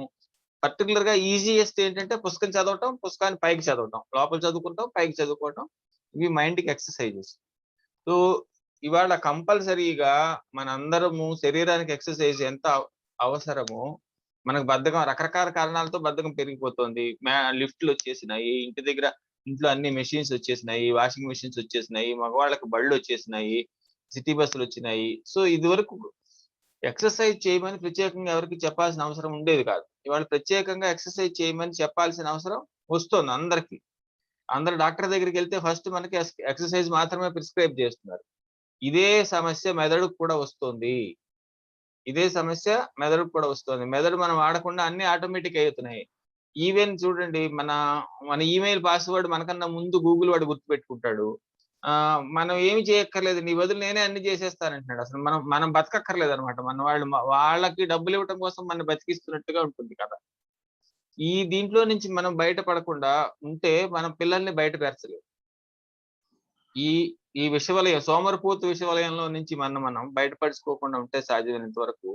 సో, మీరెప్పుడు గూగుల్‌లో ఆటోమేటిక్ పాస్వర్డ్స్ పెట్టుకోకండి. గుర్తుపెట్టుకోండి. మీరు మహా అయితే ఎన్ని వాడతారు? 3 పాస్వర్డ్స్, 4 పాస్వర్డ్స్ వాడతారు. 4 పాస్వర్డ్స్ గుర్తుపెట్టుకోలేమా? ఆ! ఇది. అట్లా కొన్ని పనులు చేయండి. మైండ్‌ని యాక్టివ్‌గా ఉంచండి. శరీరాన్ని యాక్టివ్‌గా ఉంచడానికి ప్రయత్నం చేయండి. యాస్ ఎ టీచర్ మైండ్‌ని యాక్టివ్‌గా ఉంచడం కూడా మనకు చాలా అవసరము. This is the most important lesson we should learn from this class. రెండోది ఎవరి మీద ముద్రేయకండి. ఎవరి మీద ముద్రేయకండి. స్లో లెర్నరు, ఫాస్ట్ లెర్నరు ఒక విషయం నేను మా స్టూడెంట్స్‌కి ఎప్పుడు చెప్తుంటాను ఎంకరేజ్ చేయటానికి. మీరు కూడా మీ స్టూడెంట్స్‌కి చెప్పండి. ఏమంటే మీరన్నట్టు ఒక స్లో లెర్నర్ ఉన్నాడు. ఒక ఫాస్ట్ లెర్నర్ ఉన్నాడు. ఇద్దరికి తేడా ఏంటి? ఫాస్ట్ లెర్నర్‌కి 2 సార్లు చదివితే క్వెషన్ వచ్చేస్తుంది. వాడు తప్పు లేకుండా రాయగలుగుతాడు. స్లో లెర్నర్‌కి 50 సార్లు చదివితే వస్తుంది. 50 సార్లు చదివే టైం ఉందనుకోండి. అంటే 24 అవర్స్ టైమ్ ఇచ్చాం. రేపొద్దున కదా మనం ఇవాళ అప్పచెప్పిన పాట ఇవాళ ఇచ్చిన పాట రేపొద్దున కదా వాడు అప్పచెప్పేది. రేపొద్దున అప్పచెప్తున్నప్పుడు వాడు అప్పచెప్పగలిగినప్పుడు వాడికి ఆల్రెడీ 50 సార్లు చదివే టైం ఉంది గదా! సో, రేపు ఉదయానికి చూసుకుంటే మనకి స్లో లెర్నర్‌కి, ఫాస్ట్ లెర్నర్‌కి తేడా ఎందుకొస్తుంది? రాకూడదు కదా! మీకు టైం లేనప్పుడు ఫాస్ట్ లెర్నర్ ఉపయోగం. వాడికి 2 సార్లు చదివే టైం ఉంటే. కానీ ఇద్దరికి ఆడికి 50 సార్లు చదివే టైం ఉన్నప్పుడు సో, మనం ఈ ప్రాపర్ టెక్నిక్స్‌ని వాడగలిగితే మనకి స్కూల్స్‌లో సఫిషియెంట్ టైమ్ ఉన్నది. ఎర్లీ క్లాసెస్‌లో సఫిషియెంట్ టైమ్ ఉన్నది. మీరు సంవత్సరం మొత్తం మీద చెప్పే సిలబస్ చాలా తక్కువ. ఒక్కొక్క ప్రశ్నని మీరు ఆల్రెడీ మీకు తెలియకుండానే వాళ్ళతో 10 సార్లు, 20 సార్లు కాదు 50 సార్లు, 100 సార్లు చూసి రాయిస్తున్నారు. చూడకుండా రాయిస్తున్నారు. దీన్ని మీరు ప్రాపర్‌గా ఫోకస్డ్‌గా చేయించినట్లయితే అసలు స్లో లెర్నర్స్ అనేవాళ్ళే ఉండరు. అప్పుడు ఛాలెంజ్ ఏమవుతుందంటే ఫాస్ట్ లెర్నర్స్ పక్కదోవ పట్టకుండా వాళ్ళు క్లాసులో అల్లరి చేయకుండా, వాళ్ళు వేరే విషయాల్లో వాళ్ళ తెలివితేటలు ఉపయోగించకుండా కాపలా కాయటం అనేది that that will be another challenge. అది వేరే విషయం. కానీ స్లో లెర్నర్స్ అనేది మన క్లాస్ ఎన్విరాన్మెంట్‌లో ఉండేందుకు అవకాశం తక్కువ. అన్‌లెస్ మనం వాళ్ళని నిర్లక్ష్యం చేసి, వాళ్ళు మనం చెప్పంగానే ఇచ్చేయాలంటే. మనం వాడికి అవకాశం ఇవ్వం వాడిని. వాడిని ఒకసారి పైకి చదవరా అని చదివించడం. 10 సార్లు చదివించడం దగ్గరుండి వాడికి ధైర్యం చెప్పాలి. కంగారేం లేదమ్మా. ఒకసారి చదివితే రాకపోతే వచ్చే ప్రాబ్లమ్ ఏం లేదు. Don't compare to others. So, మీరు నువ్వు 20 సార్లు చదువు. రేపొద్దునకి 20 సార్లు చదివే టైం ఉంది కదా! What makes difference? ఏమి డిఫరెన్స్ ఉండదు. మన అందరిని తిప్పి తిప్పి కొడితే సంవత్సరం మొత్తం మీద 100 క్వెషన్స్ ఎవడైతే తప్పు లేకుండా రాసి, తప్పు లేకుండా అప్పచెప్పగలుగుతారో, 100 లెక్కలు ఎవరైతే తప్పు లేకుండా రాసి అప్పచెప్పగలుగుతారో, వాళ్ళందరికీ 80, 90 మార్కులొస్తాయి. ఏ సబ్జెక్ట్‌లో అయినా మీరు చూసుకోండి. ఆన్ అన్ యావరేజ్ 10థ్ క్లాస్‌కొచ్చేసరికి మీరు చిన్న క్వెషన్స్, పెద్ద క్వెషన్స్ అన్నీ కలిపి just you have to teach them some 200 questions in a subject. ఆ 200 క్వెషన్స్‌లో ఓన్లీ 50, 60 క్వెషన్స్ పెద్ద ప్రశ్నలు. మిగిలినవన్నీ 2 మార్క్స్ అండ్ 1 మార్క్స్ క్వెషన్స్ లాంటివి. సో, ఈ 200 క్వెషన్స్ నేర్పడానికి మనకు 200 డేస్ టైమ్ ఉంటే, మనం కష్టపడిపోయి పిల్లల్ని కష్టపెడుతున్నాము అంటే, మనం దాని మీద బ్రెయిన్ పెట్టి, ఫోకస్ పెట్టి చేయటం లేదనమాట. నాకు ఇక్కడ ఒక యాంగిల్ మరి మనం ఇక్కడ ప్రతిదీ 2 కోణాల్లో ఆలోచించాలి. రెండో కోణం ఏంటంటే, సరే పిల్లలకొచ్చినయి రాలేదు. ఈ తలకాయ నొప్పి పక్కన పెట్టండి. మన అదృష్టం, వాడి అదృష్టం, వాడి తల్లిదండ్రుల అదృష్టం. అసలు వాళ్ళకి రాలేదని మనం ఎంత టెన్షన్ పడుతున్నాము. ఇది. నాకు ఆ టీచర్స్‌ని చూడంగానే ఈ నెల రోజులు పాఠం చెప్పి యూనిట్ టెస్ట్ పెట్టమనంగానే, ఆ యూనిట్ టెస్ట్‌లో ఎంతమందికి ఏ మార్కులొస్తాయో, రారో అని ఎంత టెన్షన్ పడిపోతుంటారంటే, చాలా టెన్షన్ పడతారు. ఎందుకంటే హెచ్ఓడి ఏమంటుందో, పక్క క్లాస్ టీచర్‌కి వేరే సబ్జెక్ట్ టీచర్‌కి వీళ్ళకన్నా 4 మార్కులు ఎక్కువొచ్చి వీళ్ళకి రాకపోతే ఏమవుతుందో, ఈ కంపారిజను ప్రిన్సిపాల్ పిలిచి తిడతారేమో, నీకు పాఠం చెప్పడం రాదంటారేమో అని. అసలు ఎప్పుడైతే పరీక్ష అనేది పిల్లడికి టెన్షన్ కాకుండా మనకి టెన్షన్ అవుతుందో, మీరు టెన్షన్ పడుతున్నంత కాలం పిల్లలు టెన్షన్ పడరు. మీరు గమనించండి. అందుకోసమే నా బదులు ఎలాగో నాకు మార్కులు తెప్పించేందుకు టీచర్ టెన్షన్ పడుతుంది గదా! అని పిల్లలు టెన్షన్ పడటం మానేస్తున్నారు. ఇవాళ రోజుల్లో అసలు పిల్లలు పరీక్ష అంటే టెన్షన్ పడట్లే. మీ చిన్నప్పుడు మీరు పరీక్ష అంటే టెన్షన్ పడేవాళ్ళు. ఇప్పుడు పిల్లలు టెన్షన్ పడట్లే. ఎందుకంటే వాడి బదులు మీరే "అరేయ్! చదవండిరా, రాదురా" ఇది. ఇంకా దారుణమైన విషయం ఏంటంటే ఇన్‌ఎక్స్‌పీరియన్స్‌డ్ టీచర్స్ ఎవరైనా ఉంటే వాళ్ళు ముందే "నువ్వు చదవకపోతే నన్ను ఆ హెచ్ఎం తిడతది" అని కూడా చెప్తారు అక్కడే. "నీకు మార్కులు రాపోతే నన్ను" అది కూడా అనేస్తారు అక్కడే క్లాస్‌లో. ఇది. ఇంకా అంటే వాడికి మార్కులు తెచ్చుకోవడం వాడి కోసం, వాడి భవిష్యత్తు కోసం, వాడి జీవితం బాగుపడటం కోసం కాదనమాట. నిన్ను హెచ్ఎం తిట్టకుండా ఉండటం కోసం, లేకపోతే వాళ్ళ పేరెంట్ వచ్చి నిన్ను అడగకుండా ఉండటం కోసం. So, he is doing your duty. He is trying to save your back. మీ వీపు కాపాడటం కోసం వాడు చదవాలన్నమాట. వాడెందుకు చదువుతాడు? వాడికేం పని? మీ వీపు కాపాడటం కోసం చదవాల్సిన పని. కనుక ఇట్లాంటివన్నీ there are certain attitude problems. దయచేసి దాంట్లో నుంచి బయటికి రండి. Make learning an enjoyable experience to yourself. Make teaching an enjoyable experience to yourself and make learning an enjoyable experience to themselves. To the students. This is very, very much possible. దీనికేమి extraordinary skills ఉండక్కర్లేదు. మనం పైనుంచి దిగి రావక్కర్లేదు. మనం mother తెరీసాలా అవ్వక్కర్లేదు. Just చేసే పనిని కొంచెం ఫోకస్‌గా, కొంచెం నైపుణ్యంతో చేస్తే చాలు. ఇక్కడ చాలా మంది టీచర్స్ ఉన్నారు. చాలా మంది సీనియర్ టీచర్స్ ఉన్నారు. నేను మీకెవరికీ తెలియని విషయాలు నేను చెప్పటం లేదు. కొత్తగా టీచింగ్‌లోకొచ్చిన వాళ్ళు 4, 5 సంవత్సరాల నుంచి వచ్చిన వాళ్ళు, కేవలం టీచింగ్‌లో నెగెటివ్ సైడ్ చూసిన వాళ్ళు ఎవరైనా ఉంటే వాళ్ళకి మాత్రమే నేను చెప్తున్నాను. మిగిలిన వాళ్ళందరికీ నేను చెప్పినవి నిజమేనని తెలుసు. నేను చెప్తున్న విషయాలు నిజమేనని శివరాజు గారికి తెలిసుంటుంది. ఇక్కడ సార్ ఎవరో ఉన్నారు. సాయిరామ్ గారికి తెలిసుంటుంది. రాజేందర్ గారికి తెలిసుంటుంది. చాలా మందికి తెలిసుంటుంది. ఇక్కడ ఎవరో పెద్దామె మా పిన్ని గారు ఎవరో చూస్తున్నారు. నేను పేరు మర్చిపోయాను. ఆమెకు తెలిసుంటుంది. మీరందరూ మాట్లాడట్లేదు. సో, మీరు ఆ విషయాలన్నీ చెప్పినట్లయితే బావుంటుంది. దట్ ఈస్ ది మోస్ట్ ఇది. నేను టీచర్‌ని అవ్వటం చేత నాకు పెద్ద ప్రాబ్లమ్ ఏంటంటే, ఆ స్టూడెంట్‌కి మార్కులు రావట్లేదని స్టూడెంట్ టెన్షన్ పడ్డు. వాళ్ళ పేరెంట్స్‌లో కొంతమంది ఓ 50% మాత్రం టెన్షన్ పడతారు. ఆ స్టూడెంట్‌కి మార్కులు రావట్లేదని అల్సర్ తెచ్చుకొని టిఫిన్ మానేసి టెన్షన్ పడిపోయేది ఎవరయ్యా అంటే వాళ్ళ క్లాస్ టీచర్స్ ఎక్కువ మంది ఉన్నారు. సబ్జెక్ట్ టీచర్స్ ఎక్కువ మంది. ఇది 2 రకాల దుస్థితి అన్నమాట. అంటే మనం నెల రోజులు చెప్పిన పాఠంలో మనమే ప్రశ్నల పేపర్ తయారు చేసి, మనమే పరీక్ష పెడితే ఎవడికి ఎన్ని మార్కులొస్తాయో తెలియక మనం టెన్షన్ పడటం దేనికి సూచన? దేనికి సూచన? ఇది పోనీ కొత్తగా టీచింగ్‌లోకొచ్చిన మొదటి నెలలోనో, మొదటి 4 నెలల్లోనో మీరు టెన్షన్ పడితే మొదటి సంవత్సరంలోనో అనుకోవచ్చు. ఇదే టెన్షన్ మీరు టీచింగ్‌లో ఉన్న 5 ఏళ్ళకి కూడా మీరు ఇట్లాగే టెన్షన్ పడుతున్నారంటే, అప్పుడు కూడా టెన్షన్ పడతారు. ఫస్ట్ ఇయర్ టీచింగ్‌లో ఉన్న వాళ్ళకిను, ఐదో సంవత్సరం టీచింగ్‌లో ఉన్న వాళ్ళకి తేడా ఏంటంటే, వీళ్ళు టెన్షన్ కొంచెం బయట పడకుండా నేను ఇందాక క్లాస్ మొదట్లో చెప్పానే, కారణాలు వెతుక్కుంటుంటారు. స్టూడెంట్స్ వెధవలు, పేపర్ మోడల్ మంచిది కాదు, హెచ్ఎం మంచిది కాదు, స్కూల్ వాతావరణం మంచిది కాదు, ఇవన్నీ కారణాలు ఎతుక్కొని సరిపెట్టుకుంటారు. బట్ టెన్షన్ అయితే మామూలుగానే ఉంటుంది. సో నేను కొంచెం దురుసుగా మాట్లాడినట్టయితే, నన్ను ఇబ్బంది పెట్టేలాగా మాట్లాడినట్టయితే ఏమనుకోకండి. కొంచెం ఎందుకంటే ఎందుకో ఇవాళ మీతో ఈ విషయాలన్నీ ఓపెన్ గా మాట్లాడాలని అనిపిస్తుంది. It seems to be the right time to talk to you. మనం కొన్ని విషయాలు ఓపెన్ గా మాట్లాడుకోకపోతే, అంటే సమస్యను ఎక్నాలజీ చేయకపోతే, అసలు ఆ సమస్య ఉన్నదని ఒప్పుకోకపోతే, లేనట్టుగా నటిస్తూ ఉంటే, మా సైకాలజీలో ఏం చెప్తారంటే దాన్ని గదిలో ఏనుగును పెట్టుకుని లేనట్టుగా నటించారనుకోండి. ఏమవుతుంది? గదిలో ఏనుగును పెట్టుకుని లేనట్టుగా నటిస్తే మీరు గదిలో తిరగలుగుతారా? ఏనుగు లేదనుకుని తిరగలేరు. సో మీకు మీ టీచింగ్ లో ప్రాబ్లమ్ ఉంది. మీరు టీచింగ్ లో పరీక్షలో పిల్లలకి మార్కులు తెప్పించే దానికి టెన్షన్ పడుతున్నారు. మీరు చెప్తున్నారు కానీ వాడు బుర్రకెక్కట్లేదు. వాడు పరీక్షలో రీప్రొడ్యూస్ చేయటం లేదు. ఇది ప్రాబ్లము. ఈ ప్రాబ్లం ఎందుకు వస్తుంది అనే దాన్ని అసలు ముందు ప్రాబ్లం ఉందని ఐడెంటిఫై చేస్తే తర్వాత దానికి సొల్యూషన్ వస్తుంది. మన చాలా సందర్భాల్లో మీరు అందరూ ఇప్పుడు కామెంట్స్ పెట్టమంటే, నేను సూపర్ గా చెప్తాను సార్, నా పిల్లలందరూ చాలా బాగున్నారు సార్, నాకేమో బ్రహ్మాండంగా ఉంది సార్, నేను నా అంత మంచి టీచర్ ఎవరు లేరు సార్, నన్ను మా స్టూడెంట్స్ ప్రేమిస్తారు సార్, మా మేనేజ్మెంట్ భుజం తడుతుంది సార్ అంటారు. కానీ అందరికి అల్సర్లు వస్తాయి, మోస్ట్ ఆఫ్ ది పీపుల్. అంటే మనం ఏం చేస్తున్నాం? ప్రాబ్లమ్ ని ఎకనాలజీ చేయటం లేదనమాట. ప్రాబ్లం ఉందని అక్కడ ఉన్న ఏనుగుని లేనట్టుగా నటిస్తున్నాం. గదిలో ఏనుగుని పెట్టుకుని లేనట్టు నటిస్తే ఏమవుతుంది? దయచేసి first acknowledge the problem. If you acknowledge the problem, you will find so many solutions. నేను మీకు పైనుంచి దిగొచ్చి ప్రవక్తలాగా ఏమి చెప్పట్లేదు. ప్రాబ్లం ఉన్నది, దాన్ని ఎక్నాలజీ చేయండి. ఎక్నాలజీ చేస్తే మీరు అందరూ తెలియగల వాళ్ళు, మీకు సమస్య దొరుకుతుంది, సమస్యకి పరిష్కారం దొరుకుతుంది.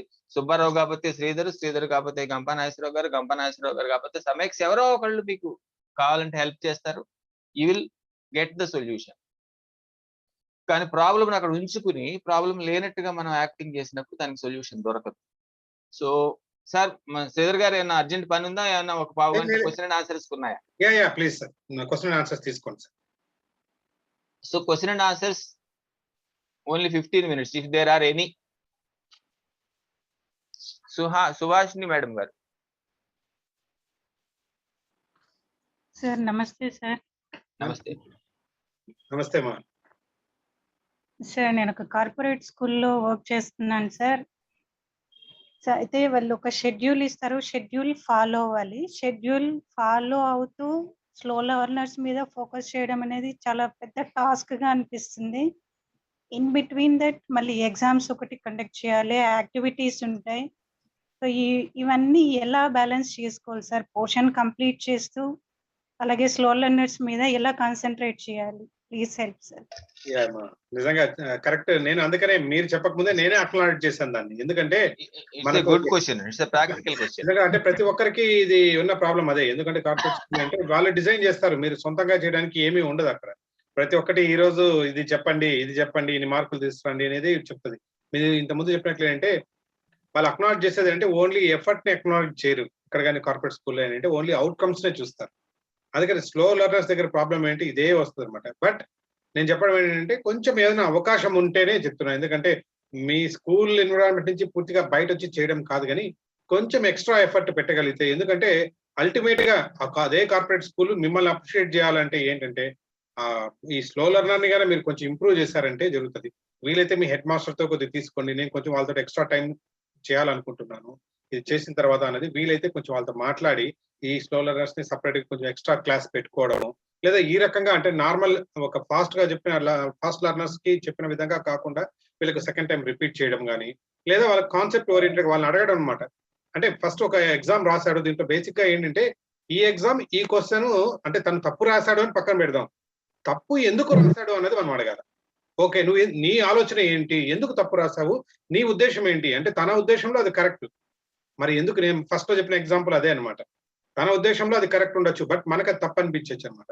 ఇది ఎందుకు అలా జరిగింది అని క్వశ్చన్ పేపర్ మీరు రాసిన వాళ్ళ ఆన్సర్ షీట్ తీసుకెళ్లి పక్కన ఇది దీని ఆన్సర్ టెక్స్ట్ బుక్ లో ఇలా ఉంది కదా, ఇది ఎందుకు ఇలా జరిగింది అంటే నీ ఉద్దేశం ఏంటి, ఏమనుకున్నావు, ఎందుకు ఇలా రాస్తున్నావు అనేది అది కొంచెం టైం ఎక్స్ట్రా టైం ఇవ్వగలిగితే బానే ఉంటుంది. బట్ ఏ కార్పొరేట్ స్కూల్ అయితే కూడా నేను పర్సనల్ గా అనుకోవడము, కొంచెం నేను ఎఫర్ట్ పెట్టానండి దానికి ఏదైనా మీరు సపోర్ట్ చేయండి అని అంటే 90% ఆఫ్ ది స్కూల్స్ ఏమంటే they will appreciate your efforts అనమాట. అలాంటి అవకాశం ఉంటే చూడండి. అంటే పూర్తిగా నేను బయట అని చెప్పలేను, ఎందుకంటే రకరకాల మీ దీంట్లో ఎట్లా ఉంటుందో తెలియదు, కానీ బట్ సాధ్యమైనంత కంటే కొంచెం ఎక్స్ట్రా ఎఫర్ట్ పెట్టాలంటే కొంచెం మీరు ఎక్స్ట్రా స్ట్రెయిన్ అని చెప్పను, కానీ టైం అయితే కేటాయించాల్సి ఉంటుంది. సో దీనికి సుబ్బారావు సార్ ఏదైనా కొంచెం యాడ్ చేస్తారు. ఒకటి కార్పొరేట్ స్కూల్స్ ఈ విషయంలో మీకు స్కూల్ యాజమాన్యం బాగా కోఆపరేట్ చేస్తుంది. ఎందుకంటే మీరు పిల్లాడిని స్లో లెర్నర్ అని ప్రూవ్ చేయగలిగితే వాళ్ళ పేరెంట్స్ ని పిలిచి వాళ్ళకి బ్రెయిన్ వాష్ చేసి వాడి స్కూల్ నుంచి వెళ్ళిపోయేలాగా చేస్తారు. లేకపోతే వాడి మార్కులు ఇది లేకుండా చేయడం కోసం వాళ్ళు ట్రై చేస్తారు. మళ్ళీ మార్కుల గురించి మాట్లాడకుండా ఉండటం కోసమని వాళ్ళు మీకు సపోర్ట్ చేస్తారు. That is one of the ways. రెండోది ఇంకొక విషయం మాట్లాడుకుంటే మోస్ట్ ఆఫ్ ద అంటే మీరు హై స్కూల్ సెక్షన్ చెప్తున్నారండి lower class madam? Primary sir. ప్రైమరీలో అయితే సార్ చెప్పిన ప్రాబ్లమ్స్ ఎక్కువ ఉండేందుకు అవకాశం ఉంటుంది. యాక్చువల్ గా మీరు గుర్తించగలిగితే మోస్ట్ ఆఫ్ ది స్టూడెంట్స్ కి ఇవాళ ఐసైట్ ప్రాబ్లమ్స్ ఉంటున్నాయండి. దాన్ని వాళ్ళకి తెలియదు, పేరెంట్స్ కి తెలియదు. దాన్ని గుర్తించితే సగం సమస్యలు అవుతాయి. బేసిక్స్ స్టేజ్ లో ఉన్నారు కనుక కొంచెం టైం కేటాయించగలిగితే చాలా ఇది అవుతుంది. మీకు పేరెంట్స్ స్కూల్ వాళ్ళ సంగతి పట్ల ఎట్లా ఉన్నా పేరెంట్స్ మీకు రుణపడి ఉంటారు. అదే హై స్కూల్ సెక్షన్ కి వచ్చింది అనుకోండి మీరు అంటే అందుకోసమే ఇక్కడ విషయం ఏంటంటే మనం పొదుపు అంతా ఈజీగా చెప్పంగానే వచ్చేసే వాళ్ళు ఎవరున్నారో వాళ్ళని రికగ్నైజ్ చేసి ఇప్పుడు మనకు తెలుసు కదండి దానికి బెల్ కర్వ్ అంటారు వగేరా అంటారు. క్లాసులో 40 మంది ఉన్నారనుకోండి, క్లాసులో 40 మందికి మీరు 10 మందికి 10 out of 10 అంటే 100 out of 100 తెప్పించేసి మిగిలిన 20 మందికి 80కి 70 పైన తెప్పించేస్తే తర్వాత ఆఖరి 10 మందికి మీరు ఒక 50 తెప్పించినా 40 తెప్పించినా మిమ్మల్ని మేనేజ్మెంట్ కూడా పెద్దగా ఏం అనదు. కనుక తక్కువ మంది చెప్పండి మేడం. ఆల్ఫాబెట్స్ కూడా రాని వాళ్ళు కూడా జాయిన్ చేసుకుంటారు సార్. ఇలాంటి పిల్లల్ని 3rd, 4th, 5th వాళ్ళని మేనేజ్ చేయాలంటే చాలా ప్రాబ్లమ్ గా అవుతుంది sir. As you go to అంటే మీరు ఒకటే ఏంటంటే ఎంతమంది ఉన్నారు అనే దాన్ని బట్టి ఉంటుందండి. దానికి యాక్చువల్ గా నేను అన్నా కదా మీరు ఒక సొల్యూషన్ తో వెళ్ళారనుకోండి కార్పొరేట్ మేనేజ్మెంట్ లైక్ చేస్తారు. ఉదాహరణకి ఒక 5 క్లాసుల్లో 5 2 10 మంది పిల్లలు ఇట్లాంటి డిఫికల్టీస్ మీరు అన్నట్టు ఆల్ఫాబెట్స్ రాని వాళ్ళు కానీ అంకెలు రాని వాళ్ళు ఎక్కలు రాని వాళ్ళు కూడికలు తీసివేతలు రాని వాళ్ళు ఉన్నారనుకోండి, మీరు వాళ్ళు రికగ్నైజ్ చేసి చేయగలిగితే సార్ వీళ్ళు ఉన్నారండి వీళ్ళకి రోజు ఒక గంట సేపు స్పెషల్ గా చెప్దాము, ఒక నెల రోజుల్లో 2 నెలల్లో చెప్పేసరికి ఈ బేసిక్స్ అన్ని ఫండమెంటల్స్ వాళ్ళు కవర్ చేయగలుగుతారు అని మీరు ఒక సొల్యూషన్ తో వెళ్ళి మీరు ఒక టీచర్ కలిసి చెప్పగలిగారు అనుకోండి, చక్కగా దాన్ని వాళ్ళు బ్రహ్మాండంగా అమ్మేసుకుంటారు. మీకోసం అని మేము స్పెషల్ క్లాస్ పెట్టిస్తున్నామండి, స్పెషల్ క్లాస్ కి మీకు 500 ఫీజు అవుతుందో 1000 ఫీజు అవుతుందో అని వాళ్ళ పేరెంట్స్ ని పిలిచి కన్విన్స్ చేసి చేయగలుగుతారు. You go with the solution not with the problem. అంటే అప్పుడు ఎందుకంటే లేకపోతే ఓన్లీ ప్రాబ్లం ఉందనుకోండి మీ పిల్లాడికి రాదు అని చెప్తే పేరెంట్ ఈగో దెబ్బతింటుంది. పేరెంట్ ఈగో దెబ్బతింటే వాడు ఏం చేస్తాడు, బయటకు వెళ్ళి ఇంత లావు స్కూల్ అని ఇంత పెద్ద ఫీజు కట్టాను నేను వాడు వెళ్ళి రాదంటున్నాడు అని ఇంకో నలుగురిని జడగొడతాడు. కనుక పేరెంట్ ఈగోని హర్ట్ చేయటం అనేది టీచర్ని అయితే ఈగో హర్ట్ చేసి మనుషుల్లాగా చూడటానికి ఇష్టపడకపోవచ్చు కానీ కార్పొరేట్ యాజమాన్యాలు పేరెంట్ ఈగోని ఎట్టి పరిస్థితుల్లో హర్ట్ చేయవు. ఇది కనుక ఏంటి పేరెంట్ ఈగో హర్ట్ కాకుండా పేరెంట్ మీకెందుకు అంటే సొల్యూషన్ చూపించామనుకోండి, మీ పిల్లాడికి కొంచెం ప్రాబ్లం ఉందండి మీకెందుకు మేము ఉన్నాం పరిష్కరించేస్తామని చెప్తే మీ వాడిని కూడా ఐఐటి స్టూడెంట్ చేసేస్తామని వాడికి కళ అమ్మేసి తర్వాత మీరు వాడి దగ్గర ఎంతో తీసుకుంటారు మీకు అంత ఇస్తారు. Go with the solution not with the problem, then you can do that. But అయితే మనకున్న అందుకనే ఓవరాల్ గా టైం ఫ్రేమ్ లో ఒక విషయం అండి రేపొద్దున దీని గురించి ప్రత్యేకంగా management how to have good communication with management, how to understand management అనేది రేపటి క్లాస్. రేపు ఇట్లాంటి విషయాలు ఎక్కువ మాట్లాడుకుందాం చెప్దాం. వండర్ఫుల్ సార్, నిజంగా మంచి సెషన్ అది. ఎందుకంటే ఒకటే ఆలోచించండి, మేనేజ్మెంట్ కి ఏం కావాలి చెప్పండి, పేరెంట్ టైంకి డబ్బులు కట్టాలి, పిల్లలకి రిజల్ట్ కావాలి, వాళ్ళు వచ్చి స్కూల్ మీద పోట్లాడకూడదు, స్కూల్ గురించి చెడు మాట్లాడకూడదు. అసలు మేనేజ్మెంట్ కి చాలా పాపం వాళ్ళకి అన్ని కోరికలన్నీ నిరాడంబరమైన కోరికలు అండి, పెద్ద కోరికలు ఏం అక్కర్లేదు వాళ్ళకి, చిన్న కోరికలు. మీరు ఆ కోరికలు తీర్చగలిగితే మీరు క్లాసులో ఏం చెప్తున్నారు అనేది పెద్దగా మేనేజ్మెంట్ పెద్దగా పట్టించుకోదు. ఇది వాళ్ళకి ఎంతసేపు పేరెంట్స్ స్కూల్కి వచ్చి పోట్లాడకుండా ఉండాలి, సాటిస్ఫై అయ్యి టైంకి డబ్బులు కట్టాలి, పిల్లలకి కాస్త మంచి మార్కులు రావాలి. పిల్లలకి మార్కులు రావడం కోసం మేనేజ్మెంట్ మీకు ఎట్లా కోఆపరేట్ చేస్తుంది, మీరు ఎట్ట పరీక్ష పెట్టినా పెట్టిస్తుంది, ఎట్ట పరీక్ష రాయించినా రాయిస్తుంది, మీరు ఏ మార్కులు వేస్తే ఆ మార్కులు ప్రోగ్రెస్ కార్డులు వేసి పంపిస్తుంది. మరి ఇంకేంటి చెప్పండి. అందుచేత ఏంటంటే మేనేజ్మెంట్ సైడ్ నుంచి కూడా ఆలోచించడానికి ప్రయత్నం చేయండి. చేసినప్పుడు when you go with the solution management will support you, not with the problem. Let us go to next question if there is any. నేను జోక్గా చెప్పాను అంటే జోవియల్ టోన్ తో చెప్పాను కానీ అండి సీరియస్నెస్ ఇది ఇందులో నేనేమి ఇది చెప్పలేదు. అంటే నేను మేనేజ్మెంట్ ను కూడా విమర్శించట్లేదు. దురదృష్టం ఏంటంటే రేపొద్దున మళ్ళీ చెప్దాం అనుకున్న టాపిక్ లోనే ఇది చెప్తున్నాము. మళ్ళీ అసలు మేనేజ్మెంట్ అనే వాళ్ళు ఉండి స్కూల్ పెట్టి వాళ్ళు రిస్క్ వాళ్ళు తీసుకుని, వాళ్ళు ఫైనాన్షియల్ రిస్క్ వాళ్ళు తీసుకుని, అంత ఇన్ఫ్రాస్ట్రక్చర్ తీసుకుని ఇవన్నీ చేయకపోతే మనకు జాబ్ అనేది ఉండదు కదా. మన గవర్నమెంట్ జాబ్ లేకే మనం ప్రైవేట్ స్కూల్లో జాబ్ చేస్తున్నాం కదా. స్కూల్ ఉనికి నడవటము, స్కూల్లో ఎక్కువ మంది పిల్లలు ఉండటము అనేది మేనేజ్మెంట్ కి ఎంత ఇంపార్టెంట్, మన జాబ్ కూడా అంతే ఇంపార్టెంట్. అంచేత స్కూల్ యొక్క లక్ష్యం ఏముందో దాన్ని నెరవేర్చేందుకు మనం ప్రయత్నం చేయాలి, అర్థం చేసుకునేందుకు ప్రయత్నం చేయాలి. అది లేకపోతే ఇది లేదు. మీకు మేనేజ్మెంట్ మీరు సాటిస్ఫై చేయడం ఇష్టం లేకపోతే you can always run your tuition centres. మీకు చెప్పాను నేను, ట్యూషన్ సెంటర్ రన్ చేస్తే ఉన్న సమస్య ఏంటి మీకు, అప్పుడు మళ్ళీ నేను ఇందాక చెప్పాను కదా, మీరు పేరెంట్ ఈగో సాటిస్ఫై చేయాలి, పేరెంట్ దగ్గర నుంచి నిదానంగా డబ్బులు వసూలు చేసుకోవడం రావాలి. పాఠం చెప్పడం కన్నా డబ్బులు వసూలు చేసుకునే కళ ఒకటి రావాలి. నాకు పాఠం చెప్పడం మాత్రమే వచ్చు, డబ్బులు వసూలు చేసుకునే కళ నా దగ్గర లేదు అనుకున్నప్పుడు ఎవడో స్కూల్ పెట్టాలి, వాడు డబ్బులు వసూలు చేసుకోవాలి, వాడు వాటా వాళ్ళు తీసుకుని మీకు ఇవ్వాలి కదా. అప్పుడు మీరు పాఠం మాత్రమే చెప్పగలరు, మీరు డబ్బులు వసూలు చేసుకోలేరు కదా. అట్లాంటి వాళ్ళు మేనేజ్మెంట్ సీట్ లో ఉండాలి కదా. మేనేజ్మెంట్ వాళ్ళు రాక్షసులు, వాళ్ళు ఎంతసేపు డబ్బుల గురించి ఆలోచిస్తారు. వాడు డబ్బుల గురించి ఆలోచిస్తేనే మన జీతం అయినా వస్తుంది, లేకపోతే రాదు కదా. సో ఎవరి డ్యూటీ వాడు చేయాలి. These are the both sides of the coin. కనుక don't look at the management from the negative point of view. ఇది అది కావాలి, ఇది కావాలి రెండు. ఇంకొక విషయం చూడండి ఎంత దారుణం అంటే, మనం 5 స్టార్ దీనికే వెళ్తాం, హాస్పిటల్కే వెళ్తాం, ఇది గ్రానైట్ వేస్తున్న హాస్పిటల్కి వెళ్తాం. ఎవరన్నా డాక్టర్ గారు మామూలు స్టెతస్కోప్ వేసుకుని కూర్చుని ఎక్కడన్నా రోడ్డు పక్కన వైద్యం చేస్తారంటే మనం వెళ్ళాం కదా. అట్లాగే 5 స్టార్ స్కూల్కే పంపించాలని ఆలోచిస్తాం మన పిల్లల్ని. అది ఏసీ ఉండాలి, బస్సుకి ఏసీ ఉండాలి, క్లాస్కి ఏసీ ఉండాలి, గ్రానైట్ ఏసీ ఉండాలి దీన్ని. సో ఇవన్నీ రావాలంటే ఎక్కడి నుంచి వస్తాయి? మనకేమో 5 స్టార్ దీన్ని అయితేనే మనం గౌరవిస్తున్నాము బ్రాండ్ అని. అవి రావాలంటే మరి మేనేజ్మెంట్ కమర్షియల్ గా ఆలోచించాలి కదా. సో ఇవాళ సర్వీస్ అనేది కమర్షియల్ ఫామ్ లోకి వచ్చేసింది దాంట్లోకి. కనుక నేను టీచర్ గానే ఉంటాను. యాక్చువల్ గా నేను కూడా టీచర్ నేనండి, నాది టీచర్ మెంటాలిటీ. నాకు పాఠం చెప్పడం ఒకటే వచ్చు, ఇంకేం రాదు, డబ్బులు వసూలు చేసుకోవడం రాదు. సో మన టీచర్ గానే ఉంటాం. ఎవడో ఒకడు మన టాలెంట్ ను ఉపయోగించి డబ్బులు వసూలు చేసుకుని వాడు కొంత తీసుకుని మనకు కొంత ఇచ్చేవాడు, లేకపోతే నువ్వు ఎట్లా సర్వైవ్ అవుతావు? అలాగే మన శ్రీనివాస్ దంపిడి గారు పెట్టారు, నిజంగా తల్లిదండ్రులకు మార్కులు కావాలి, యాజమాన్యాలకు ర్యాంకులు కావాలి, పిల్లల సమస్యలు పట్టించుకునేవారే, పిల్లల్ని అర్థం చేసుకునేది ఉపాధ్యాయుడే. కాబట్టి మన పైన గురుతర బాధ్యత ఉన్నది, వీలైనంత వరకు పిల్లల అభివృద్ధికే ప్రయత్నిద్దాము. గుడ్, వండర్ఫుల్ గా చెప్పారండి. బాగుందండి. అదే నేను అనేది, మనం ఉన్న లిమిట్స్ లో మనం చేయగలిగింది చాలా ఉంటుందండి, చేయగలము, చాలా చేయగలం. నెగిటివ్ యాటిట్యూడ్ లో మనం ముడుచుకోకపోతే. నేనేమి ఎవరికి ఉపన్యాసాలు ఇవ్వట్లేదు, ఒకటే నేను అనేది, మనం ఒకసారి క్లాస్ రూమ్ లోకి వెళ్ళిన తర్వాత, once we're into the classroom, ఒకసారి బెల్ మోగిన తర్వాత మేనేజ్మెంట్ బయటే ఉండిపోతుంది, తల్లిదండ్రులు బయటే ఉండిపోతారు. ఆ 40 నిమిషాలు మీరు పిల్లలు మాత్రమే ఉంటారు. మీరు ఎంత పాజిటివ్ గా పిల్లల్ని ఇన్ఫ్లుయెన్స్ చేయగలరు? That is the only thing we have to ask. బయట ప్రపంచాన్ని బయటే వదిలేయగలిగితే క్లాస్ రూమ్ గేట్ లో నేను, నా పిల్లలు, నా క్లాసు, నా సబ్జెక్టు, ఆ 40 నిమిషాలు 30 నిమిషాలు మీకు కేటాయించిన టైం అని మీరు అనుకోగలిగితే you will be the best teacher. Teaching job లో ఉన్న కిక్ అంతా అక్కడే ఉంది. ఎందుకంటే మన కష్టాలన్నీ అక్కడ ఒక్కసారి బెల్లు కొట్టిన తర్వాత మళ్ళీ బెల్లు కొట్టేదాకా మన కష్టాలన్నీ మర్చిపోవచ్చు, పిల్లల్ని చూస్తూ మన పాఠంలోకి ఇన్వాల్వ్ అయిపోవచ్చు. So this is teacher job లో మీరు టెన్షన్ పడకూడదు. టెన్షన్ రిలీవ్ చేసేందుకు, స్ట్రెస్ రిలీఫ్ చేసేందుకు అవకాశం ఉన్న జాబ్ టీచర్ జాబ్. పాఠం చెప్పిన తర్వాత మనకి మనసులో హాయిగా అనిపించాలి, మన స్ట్రెస్ రిలీఫ్ అయిపోవాలి. అది అప్పుడు మీరు టీచింగ్ జాబ్ ని ఎంజాయ్ చేస్తున్నట్టు.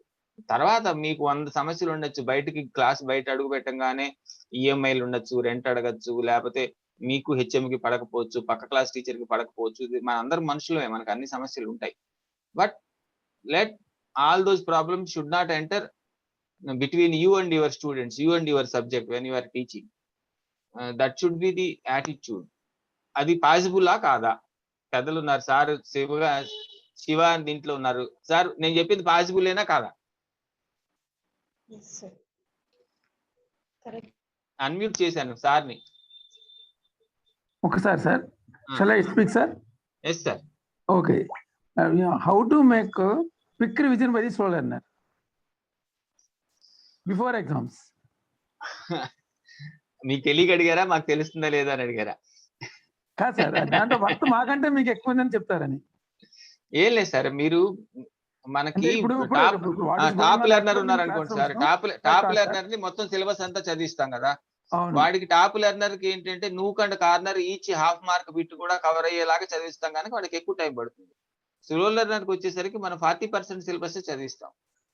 సో 40% సిలబస్ చదివిస్తాం కనుక అక్కడ చదివేదానికి ఇక్కడ టైం మీకు ఇదవుతుంది. మీరు రెండోది ఒప్పుకుంటారో లేదో కానీ సార్ చెప్పండి సార్, మీరు ఒప్పుకుంటారో లేదో తెలియదు కానీ ప్రతి క్లాస్ లో వాడు అట్ట అవ్వడం వల్ల స్లో లెర్నర్ అవుతున్నాడు సార్ వాడు 10th వచ్చేటప్పటికి. That is a different issue. మీరు అడిగింది అలా కాదు. మీరు అడిగిన ప్రశ్న ఏంటి, ఎగ్జామినేషన్ ముందుంది, నాకు 3 రోజులు తక్కువ టైం ఉంది, స్లో లెర్నర్ ని ఇది అని. ఇది సో అంటే అప్పుడు మనం ఒకటేంటంటే సార్, దీనికి నేను అనుసరించే పద్ధతి అది అందరికీ సరిపోతుందా లేదా అని నేను చెప్పేది కాదు, కానీ ఎన్ని ప్రశ్నలు ఉన్నాయి ఎన్ని ప్రశ్నలు అనేది ఇంపార్టెంట్ కాదు. స్లో లెర్నర్ అయినా ఫాస్ట్ లెర్నర్ అయినా ఎగ్జామినేషన్ లో నీకు క్వశ్చన్ ఇస్తాడు, ఆ క్వశ్చన్ ఆన్సర్ చేస్తావు. మన ఎగ్జామినేషన్ సిస్టమ్ లో ఇప్పటి వరకు ఉన్న బ్యూటీ ఏంటంటే, నీకు ఏమొచ్చు అనేది ఎగ్జామినేషన్ సిస్టమ్ టెస్ట్ చేస్తుంది, ఏమి రాదు అని టెస్ట్ చేయదు. సో టెక్స్ట్ బుక్ లో 400 ప్రశ్నలు ఉంటాయి, ఎగ్జామినేషన్ లో 40 ప్రశ్నలు ఇస్తాడు, including all the bit questions. They will give only 40 questions. So ఆ 40 క్వశ్చన్స్ నీకు వచ్చేస్తే నీకు 100కు 100 వస్తాయి. ఆ 40 తప్పితే మిగిలిన 360 రాకపోయినా నీకేం పర్వాలా. ఓకే, ఆ 40 క్వశ్చన్స్ లో కూడా చాయిస్ పోగా మీరు రాయాల్సింది 13 నుంచి 25 ప్రశ్నలు ఇంక్లూడింగ్ బిట్ క్వశ్చన్స్. సో 20 అంటే ఆ 40లో కూడా మళ్ళీ మీకు ఇంకో 15 రాకపోతే పర్వాలా, ఇది వస్తే చాలు. ఇంక అందులో నేను బిట్లు వగేరాలు తీసేస్తే సాలిడ్ గా మీకు 10-12 క్వశ్చన్స్ వస్తే వాటిని సాలిడ్ గా ఆన్సర్ చేయగలిగితే మీకు 60-70 మార్కులు వచ్చేస్తాయి. ఇది మన examination principle, whether it is right or not. కనుక నేనేం చెప్తానంటే స్టూడెంట్స్ కి, అసలు నువ్వు స్లో లెర్నర్ అనుకో, నువ్వు it is possible to get 70 marks if you got the right question. నీకు వచ్చిన క్వశ్చన్ అక్కడ వస్తే దాన్ని, నువ్వు రాని క్వశ్చన్స్ గురించి ఆలోచించుకో, నీకు వచ్చిన క్వశ్చన్ ఫుల్ మార్క్స్ వచ్చేలాగా రాయగలుగుతున్నావా లేదా, దట్ ఈస్ ద ఫోకస్. ఎప్పుడైతే మీరు ఇందాక అన్నారు చూస్తారు, దానికి కూడా ఇదే సొల్యూషన్. వచ్చిన క్వశ్చన్ ఫుల్ మార్క్స్ వచ్చేలాగా తప్పు లేకుండా రాయగలుగుతున్నాడు అనుకోండి, వాడి కాన్ఫిడెన్స్ లెవెల్ పెరుగుతుంది, వాడు ఇంకో క్వశ్చన్కి ప్రయత్నం చేస్తాడు. మనం ఏం చేస్తున్నామంటే ఇప్పుడు మీరు అన్నట్టు స్లో లెర్నర్ అని ముద్రేసి వాడికి 8 మార్కుల ప్రశ్నకి 5 వస్తే చాలే పర్వాలేదు నెక్స్ట్ క్వశ్చన్కి వెళ్ళమంటున్నాం. నేను అలా వెళ్ళమన్నాను. 8 మార్కుల క్వశ్చన్కి నెక్స్ట్ క్వశ్చన్కి వెళ్ళి ఇంకో 4 మార్కులు తెచ్చుకునే కన్నా ఈ క్వశ్చన్ తప్పు లేకుండా రాసి 8కి 8 తెచ్చుకోవడం మీద ఫోకస్ చేయమంటారు. సో నువ్వు అప్పుడు తక్కువ క్వశ్చన్స్ రాసి ఎక్కువ మార్క్స్ తెచ్చుకోగలుగుతావు. అట్లాగే నేను చేసిన పని పర్ఫెక్ట్ గా చేస్తున్నానని నీ కాన్ఫిడెన్స్ వస్తుంది. So that you will try another question. So అది నేను అనుసరించే పద్ధతి. If it is good or not, you also can try. Good sir, correct చెప్పారు. ఎందుకంటే ఎగ్జామ్ ప్యాటర్న్ ఇప్పుడు మీరు అన్నట్లు కరెక్టే చెప్పారు. అంటే నీకు ఏది వచ్చో మాత్రం టెస్ట్ చేస్తారు తప్ప నీకు ఏది రాదో అన్నది దానికి అనవసరం. కాబట్టి ఆ తెలిసిన దాని మీద కొంచెం రివ్యూ చేయడం అనేది కరెక్ట్ సరిపోతుంది. సో మనకి రికగ్నైజ్ చేస్తే స్లో లెర్నర్స్ లో కూడా కొంతమంది వాడు బ్యూటిఫుల్ గా బట్టి కూడా రాయగలుగుతాడు, లేకపోతే కొంతమంది బాగా బొమ్మలు వేయగలుగుతారు, కొంతమంది వాడికి ఏదో స్ట్రెంగ్త్ ఉంటుంది, ఆ స్ట్రెంగ్త్ మీద ఫోకస్ చేసి మనం వాడికి ఆ ప్రశ్నలో చదివించి వాడిని, అంటే మనం అటెంప్ట్ చేసిన క్వశ్చన్ వరకు ఫుల్ మార్క్స్ రావాలి. ఫర్ ఎగ్జాంపుల్ కొంతమంది పెద్ద ప్రశ్నలు రాయలేరు, చిన్న ప్రశ్నలు బ్యూటిఫుల్ గా రాయగలుగుతారు అనుకోండి, ఇవాళ మనకి ఎగ్జామినేషన్ సిస్టమ్ లో 50% 2 marks and 1 marks questions more than 50% అవే ఉన్నాయి. 4 మార్క్స్ క్వశ్చన్స్ లెంగ్తీగా ఉన్న క్వశ్చన్స్ తక్కువ ఉన్నాయి. కనుక నువ్వు 2 మార్క్స్ క్వశ్చన్ ఎందుకు తప్పు లేకుండా రాయలేవు? That is the question. 2 marks question కి ఉన్నవి 4 లెసన్. ఇది ఒకటండి. రెండోది, నేను జర్నలిస్ట్ గా కూడా పనిచేయడం వల్ల నాకు వచ్చిన స్ట్రెంగ్త్ ఏంటంటే సింప్లిఫైయింగ్ ది ఆన్సర్స్ అండి. మనం సొంతంగా ఆన్సర్ రాసిస్తే అది సింప్లిఫై అవుతుంది. మేము జర్నలిస్ట్ గా పెట్టుకునే రూల్ ఏంటంటే పల్లెటూరు రచ్చబండ మీద కూర్చునే చదివేవాడు, పేపర్ చదివాడు అంటే జస్ట్ పేపర్ చదవటం వచ్చిన వాడికి కూడా మనం ఏది సబ్జెక్ట్ చెప్పినా అర్థం కావాలి. నువ్వు పాలిటిక్స్ చెప్పు, ఆటమిక్ ఎనర్జీ గురించి చెప్పు, ఏం చెప్పినా అది అర్థం కావాలి. అందుకని న్యూస్ పేపర్ లో అది ఒక థంబ్ రూల్ పెట్టుకుని రాస్తాం.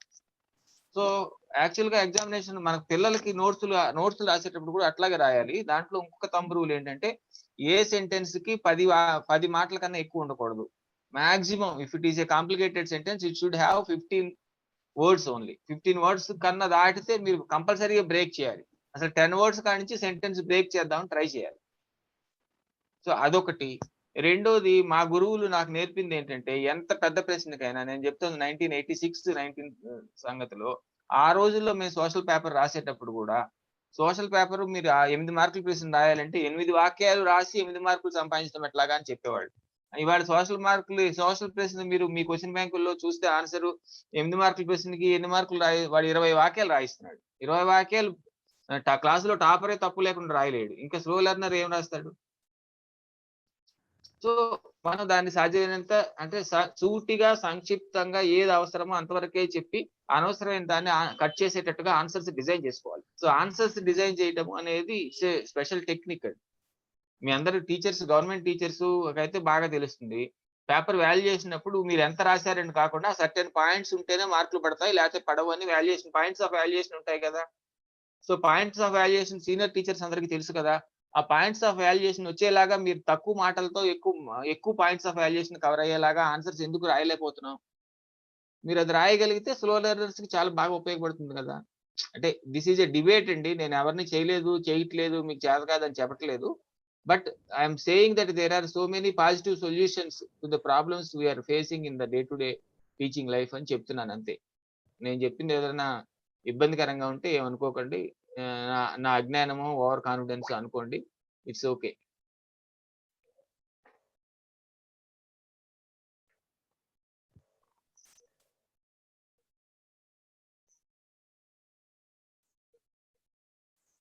Sir, any more doubts? పర్లేదు, డౌట్లు కాకపోయినా ఏదన్నా ఉంటే ఇంకొంచెం టైం ఉంది అనుకుంటే ఉందాం, లేకపోతే జై హింద్, జై భారత్, వందే మాతరం చెప్దాం.